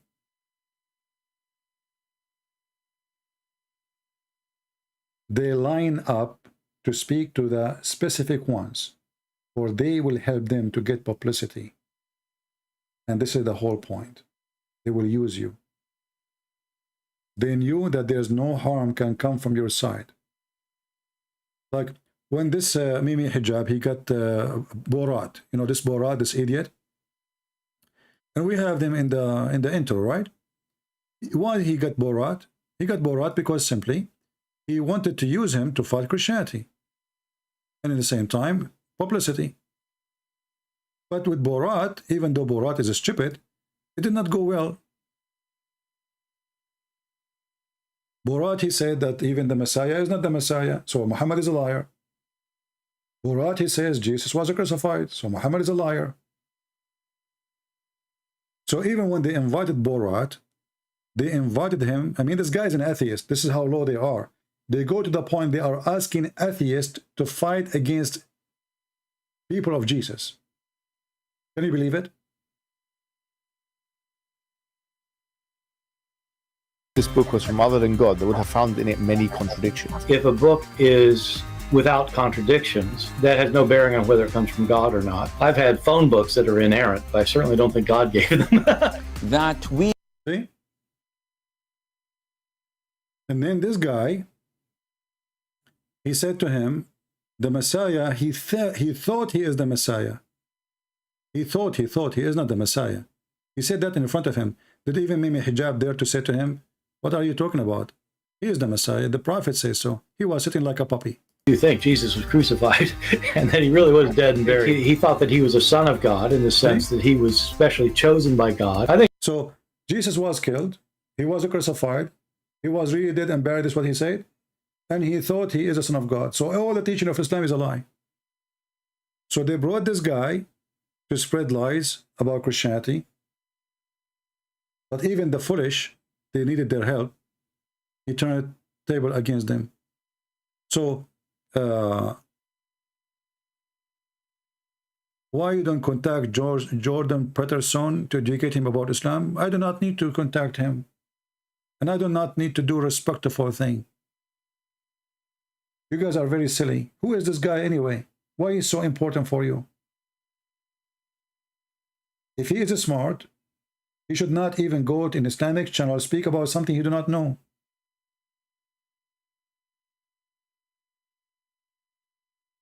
Why you people are like praising him for what? For what exactly? Who is he? People are really mentally ill. They worship celebrity. They worship, if somebody have millions of subscribers, they worship him. But the guy is an idiot. He did not say one useful sentence about Islam. So if he is smart and he's not an idiot, why he go in a channel? Everybody knows what this channel is about, giving them publicity. If he is not going to get it busted, if he is not going to give even a view of anything. And this is our problem. The problem we have today, we have a lot of idiots. They claim to be expert. And then the Muslim, they use them. Who cares about this guy? Who is this guy anyway?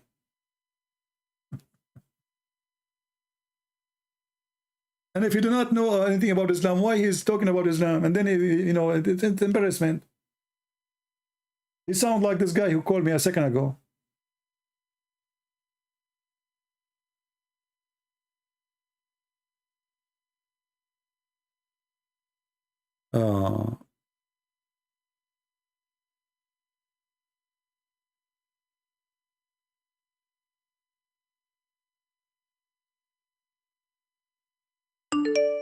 Anyway, people, they worship famous people. I don't know why even he is famous. I was listening. I did not even see a smart person talking. Anyway, people worshippers. I have a story to tell you. Okay, let's see this person.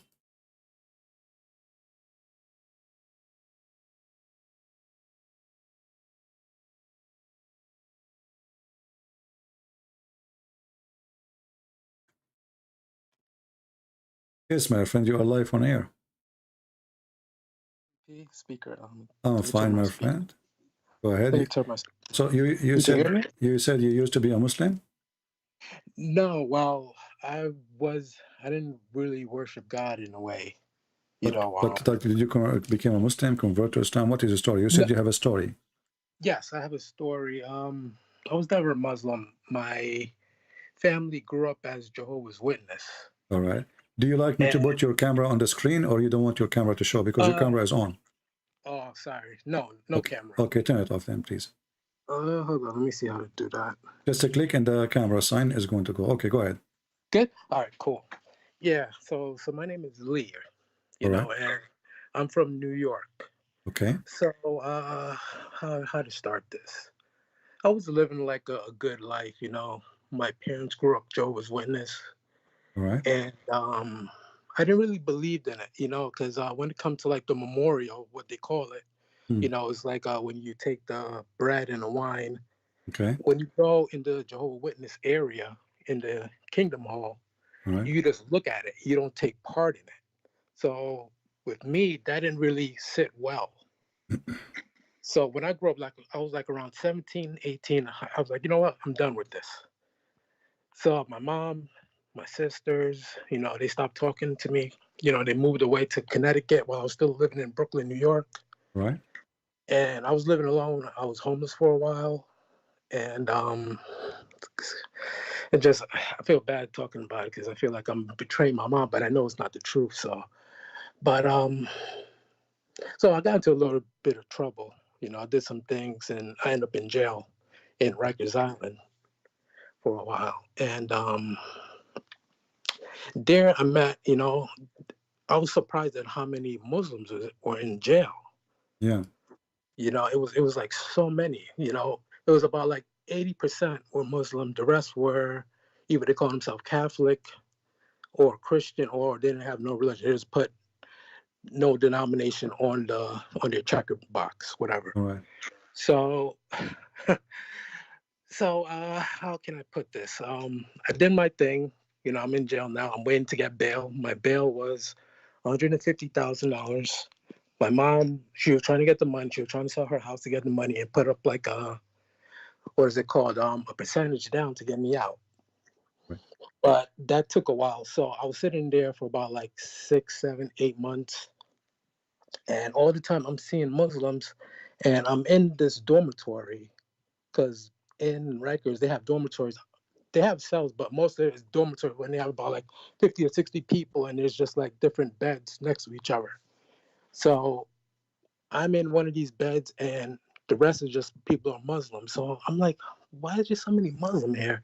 And I see how they run the prison system. And the way that they run the prison system is with, you know, they come together, they pray. They even asked me once if I wanted to pray with them. I was like, oh, sure. You know, I didn't know what it was. You know, it looked pretty good. You know, see how like they had like a zeal for God, the way that they bow down, the way that they, you know, kiss the floor or whatnot. They put a carpet, they wash their hands and things like that. So I'm like, oh, all right, this is pretty cool. You know, so I call my sister, you know, and ask her, hey, can you go get me one of these hats? I think they call them a kufi or something like that. Yeah. So she got me the hat. So I'm wearing jail. And now, you know, I was a skinny guy back then. You know, I was probably like 130 pounds. And people, they used to like pick on me and things like that in jail. So once I get that and I'm walking around and they see that, you know, I'm with these guys, all that stopped. All the intimidation things stopped. So I'm like, all right, this is all right. But I see how the Muslims were treating the other people that was in there, ones that wasn't called Muslims. So what they used to do is when it comes to chow time, lunchtime, they would, you know, say, all right, Muslims first, and they'll have the food and they'll call it halal or something like that. And they will pick the best pieces of chicken or whatever it was, and they'll give it to, you know, the Muslims first, and whatever was left, you know, that's where the Christian or Catholic or whoever, they'll go and line up for their food. And whatever food that was left over, you know, the Muslim, they'll bring it back to the dorm, and then they'll, you know, have like a midnight snack or whatever. They had all the privileges. That's what I'm saying. And why the rest, they don't complain? I mean, what kind of authority Why they Well, don't tell their lawyers, tell the people what kind of jail this jail is, if the one who is controlling the jail is not even Muslims? I mean, the police and etc. Why in the world they allow the Muslim to control it? well, here's the thing. From the East Coast in New York, it's where people say that you don't want to be a snitch. So you be quiet. If you're not quiet, they'll drag you to the bathroom, into the shower, and then they'll beat you up. So that was the thing. It was intimidation that they're gonna call you a snake or a rat or a snitch. So people didn't say anything as long as they're eating, and plus, people had money to buy food from the commissary and things like that. It was all right, but I seen how it was two different things. They would talk about God and the way that they pray and things and that, but the attitudes and the action were different. So there was this one time my bunk used to be next to this Haitian guy, and next to his bunk was a Muslim guy, and this was a very big, strong Muslim man, Muslim guy. And the Haitian guy, he was in jail for murder. And he was telling me, this was what year? This was 2000 and going to 2006. I got arrested in May 2005, going to 2006, and it was New Year's, and we're celebrating New Year's, and the guy, he was crying. He was like, I can't believe how I got myself into this, and this was like around 12 o'clock and after, the ball drop or whatever. So we're talking and he's crying, and the Muslim guy, he was like, you know what, I'm getting out in a few months. You know what? Give me $25,000, and when I get out, let me know who this person is, and I'll go and take care of them. So and I'm listening to this, and when I know what he meant when he said I'm gonna go take care of them, which means he's gonna go and kill this person, the witness. So I'm like, whoa. This is the same guy that pray over the meat at lunchtime, and he pray and he talked about this and how God is good, and he talked about he's gonna go and do a murder for hire. I'm like, no, man, this is not right. I didn't say anything because who am I to say anything? So I'm like, wow. So the guy was like, you know what? I'll think about it. But I'm happy now that I know that it didn't happen, because the Muslim guy got into a fight. He tried to steal somebody's tobacco in the dormitory, and then the corrections officer seen him, and they packed him up and stripped him out of that room, so they didn't have any more contact.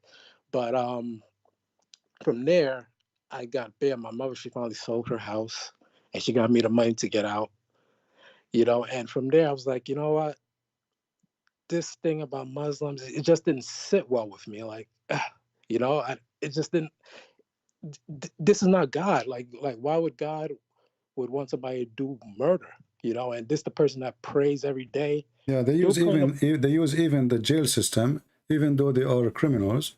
They try to use their religion as a gang system to intimidate, and at the same time to make you join them. Exactly. Yeah. Exactly. So I can see why they were saying to be part of them, because they wanted the numbers. They wanted to take over. They wanted to have things in their way in that dorm where I was at. Yeah. So I'm happy that my mother she made the bail, got me out, and I hope now you are straight. You are not doing anything wrong. So No. I'm totally straight. That's good, my friend. Because you know what, you need to remember how much your mother, she loved you. Yep. Because she did, as you said, she sold her house. Yep. Right. I mean, this is a great sacrifice, and I hope that you will buy her a house. Yeah. And you will take care of her for what she did to you. Absolutely. The greatest thing is about that, I became a Christian. I got baptized. I met my wife. We have beautiful children now. I'm successful. I'm a plumber. Wonderful. And the crazy thing is, I was something happened on the news, and it had to do something with Muslims. And I just typed in YouTube, false prophet, Islam, and then you came up. And this was about like maybe like 2 years ago. And from then I couldn't stop watching the videos and learn about it. And I work in Harlem, New York. And this is where like they have it's almost like a Mecca where they have, you know, Islam and Muslims and mosque everywhere. So I'm there at the job site. I'm talking to people, you know, I'm talking to Muslims, and I'm showing them, you know, how you're teaching. I'm taking notes, and I'm doing so many things to show them. And you know, a lot of people are saying, yeah, but this, but that. And the biggest thing what they can't give an answer is Jesus. Like, how did Jesus die when the Quran said that he didn't die? And it's a big contradiction from the Bible to the Quran, and they can't explain that, you know. And from there, I was like, you know, this is just one big, it's a scam. Exactly, you know, it is. Scam. It is. They use the names. You see, it's like Jehovah's Witnesses. They use the Bible. They change just a few letters, a few words, but they change the whole belief. You know. So Islam is the same. In order to be approved, in order to, if I want to come to your house and I'm a thief, and I want to get in your house without making myself breaking a window, so what I will do, I will wear a uniform of the cable company.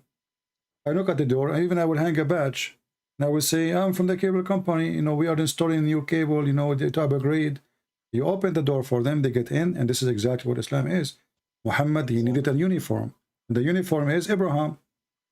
Yes. Jesus, Moses, you know, this is a uniform. The same when he spoke to the Sabian. With the Sabian, he's a Sabian. With the Christian, he's a Christian. With the Jews, he's a Jew. With the pagan Arab, he's a pagan Arab like them. You know? Yeah. So he's a scam, and that's what scam do. They don't have an opinion. They don't have a color. They don't have like, what do you like? You like to wear a blue suit or white suit? If you are, he's not sure what you like, you know, he will say to you, but if he feel like you like the blue suit, he will say blue suit, you know? Yeah. So he tried to find out what is your opinion, so he can come with you. And this is what the Muslims even say. They say the Prophet in the beginning, he did compromise. So he did forbid the alcohol step by step. He did this and this and step by step. What is step by step? You know, God forbid adultery. How you allow adultery? Even this one needs step by step. He come with the muta. So he is a hypocrite. He is a false man. And when he is around with the Arab who do fornication all over, he said to them, do muta. They like to drink. He said, okay, but don't go to the mosque when you are drunk, because people are making fun of us. That's what happened. He never mentioned it. And even the people, they go naked around the Kaaba. He never made a verse in the Quran saying, it's funny, stop going naked. It's funny you say that, CP, because I have a neighbor, and he's a Muslim. He's a great guy. He's a very hardworking guy. You know, he's a Muslim. And I remember last summer that I'm outside and I'm redoing my pavers. And so, you know, I came out with some few drinks. He made me a beer, so I came out with a beer. And I was like, hey, you know, here, you know, have one. It's hot outside. He was like, oh, no, I can't drink. You know, I'm a Muslim. That's the first time I realized he was a Muslim. I don't see him go anywhere, things like that. I just know he's just a nice, hardworking business owner. So when he denied, you know, the bear said, you know, he's a Muslim. I'm like, oh, okay. I'm like, huh. I have a neighbor that's a Muslim. I'm like, all right, you know. So his but son, you know, but the funny is, they don't drink alcohol now, and their heaven have rivers of alcohol. Hold on. Let me tell you the punchline to this. So his son got married about, you know, like 9 months ago. So I was invited to the wedding. Okay. And when I got there, it was alcohol flow for everybody. He was drinking, everybody was drinking, and that was just so contradictory. Like I was like, you know, I love him as a neighbor, but I'm like, how can this be a religion where people actually take it seriously, thinking that they're gonna go to heaven, believing in this? And the father was there. The father was drinking. The father had me a whiskey. Yes. He was drinking or not? He was drinking. Yes. So why he said to you, I don't drink? I have no idea. That's why. Hypocrite, you know, like, hypocrite. It was the moment of hypocrisy. But when he went to the party, he forgot what he told you before. Anyway, my friend, I'm happy to have you, and thank you for calling us. And we are glad for you that you are out of jail and now you have a good life with your family. We pray for them. We pray for your children. We pray for your mother, and we say thank you for such a woman, such a lady. So she saved her son from bad future, you know. Yes. All of us, we do wrong sometime, but the best of us is the one who fight his wrong, and he repent, and he do the right thing, and he stand up and he walk again. All of us, we might fail, but the bad is to fail and to stay down there, you know. Otherwise, all of us, we do wrong. All of us, we commit sin. No one is perfect. But the glory to the Lord, he gave you a hand, and you have an experience which is going to help you in the future, so you will not be deceived by someone like your neighbor. All right? Yeah. Thank you, my friend. God Thank bless you so much, CP. Take care. Thank you. Take care. Bye.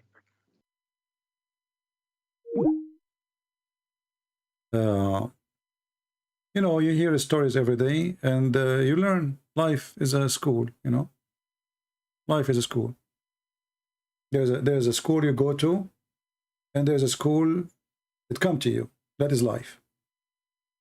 You know? This is why we say there are some people, they grow old and they get wiser.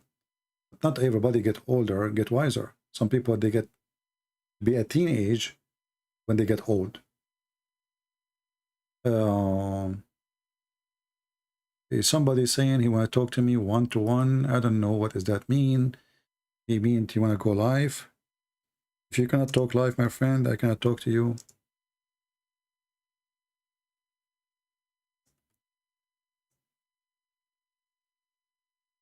And if you are a female and you want to contact me to speak live, you are welcome.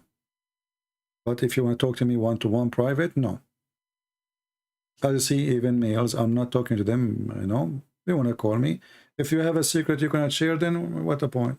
If you are a Muslim and you are afraid to announce yourself, then I will talk to you in private, like I did with many people. Because then I understand the person, he have reason.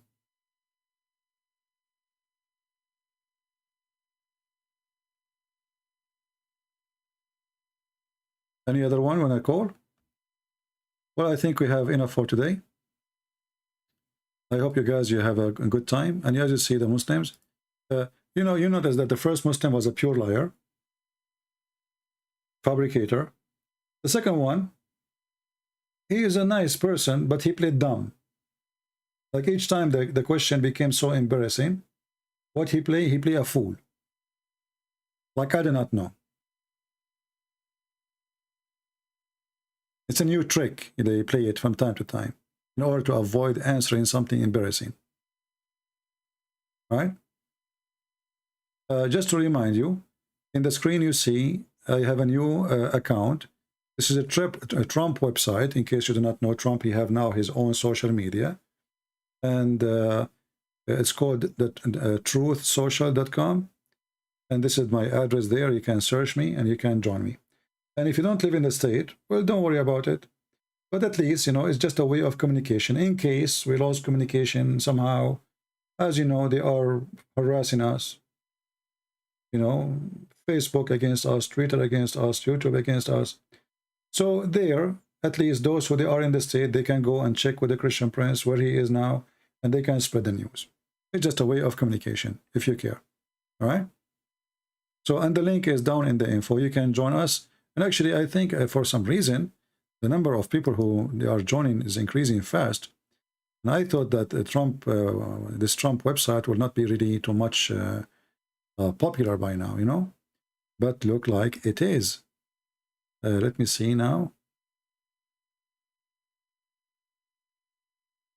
Yeah, I mean, I just made an account and there's 44 people they follow. Very good. And not many people knows about it yet. And we will use it like a Twitter, you know, post, we will go live, etc. We will start posting or verses from the Quran or from the Bible, or, you know.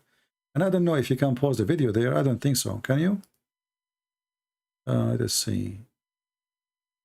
I'm looking right there now.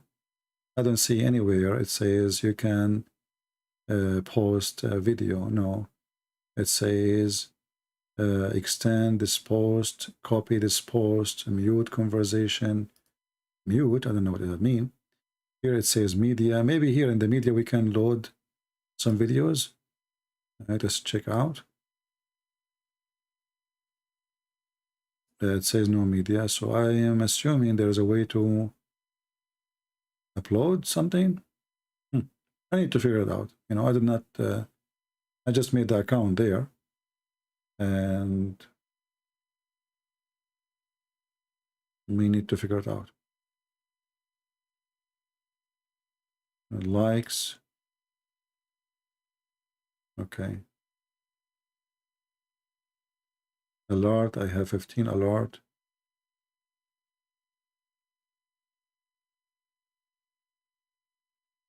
All right. Very good. It's just a way of communication. And by the way, those who ask me about this person who is named Patterson, I'm not against him. You know, I mean, maybe the guy is an even very good guy. I don't know. But what makes me upset of people is if you cannot go and do damage to a cult, then why you accept their invitation? Are you a fool? Are you trying to promote them? If now somebody is from Jehovah's Witnesses and he called me, I'm not going to do an interview with him. Otherwise, I'm promoting Jehovah's Witnesses. If he says something, I'm going to get him busted. So if I give him the microphone and he starts making lies and lies and lies, and Christian Prince stays silent, that means he agrees. He didn't have objection. So what's the point of this meeting, so-called meeting or so-called interview? What exactly we accomplished? If I'm going to call a Muslim call me now, and he can say all the lies, and I say I refute none. So what's the point of allowing the Muslim to speak to thousands of Christians, lying to them? If I don't expose their lies, that means I'm promoting Islam.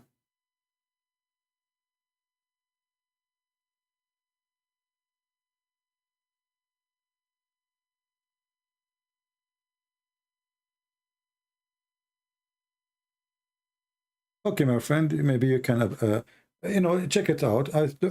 Because I believe before I checked the Trump website and it was not really open for people to register, but this is new, so I registered. Let's see in the future. I think they will open it for everybody, and we will see.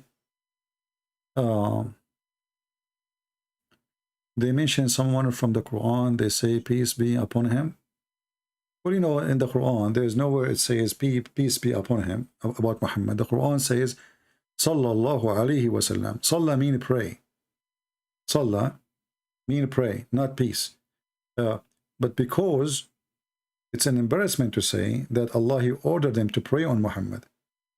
If you remember the funny debate between Mimi Hijab and David Wood, Mimi Hijab, he said to David Wood, this is why it says pray for, not to.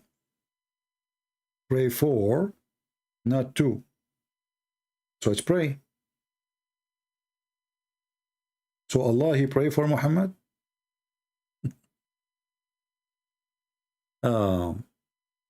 Anyway, I think we have enough for today. And we did not get any call from the Christians, even though I said if you are a Christian, you can call, except one person only. The last gentleman, he called us. Looks like people don't like the idea, maybe. But we gave them opportunity. So don't tell me that I did not allow Christian to call. I allow. And we will do that maybe once every Friday, every week, once. Christians and Muslims can call. All right? So I want to say thank you. May the Lord bless you. And until we see you soon again, we pray to the Lord to open the eyes and the heart of people, to help them, and to use each one of us to be a way to deliver the truth. And the truth will set you free, as the Lord, He said. And the Lord, He made it so clear. He said, I am the truth. And then Muhammad, He says to you, where Jesus says, I'm God, worship me. He said, I am the truth. I am the life. I am the resurrection. I am who I am. He forgives sin. He promised salvation. He is the living God. And yet the Muhammadan, they say to us, where Jesus, He says, I am God, worship me. Even the Muhammadan who call us today, he asked us to read the verses would prove that Jesus was racist, according to him, and he commits sin. When we go there and we read, we will see that the woman there, she was worshiping Jesus. And Jesus, he said great things about this woman. And not only that, the command of Jesus, the command, not the wish, it had to happen immediately. And her daughter was healed. That is my Lord, my friend. Is not the Lord of Muhammad who say to him, may your God forgive your sin. My Lord, he says, go and your sin is forgiven. And because talk is cheap, Jesus did not say cheap talk. He said to him, carry your bed and walk. Which one is easier to do? To say to him, your sin is forgiven, or to say to him, carry your bed and walk? That is Jesus. Islam is talk. Jesus is the living God. He do what he say, and he say what he do. Until we see you again, may the Lord bless you all. Christ is Lord. Islam is a scam. And Islam without lies dies, and we prove it every day. Take care.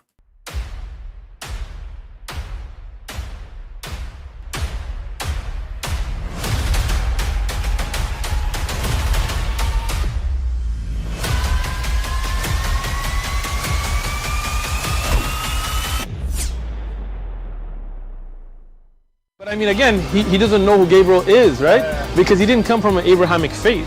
The people of Mecca were pagan. Quran is mentioned, if this book was from other than God, they would have found in it many contradictions. If a book is without contradictions, that has no bearing on whether it comes from God or not. I've had phone books that are inerrant, but I certainly don't think God gave them. That we believe without understanding. The brother asked a very important question, that most of the scholars say that listening to music, watching movies, and most of the television programs, they're haram.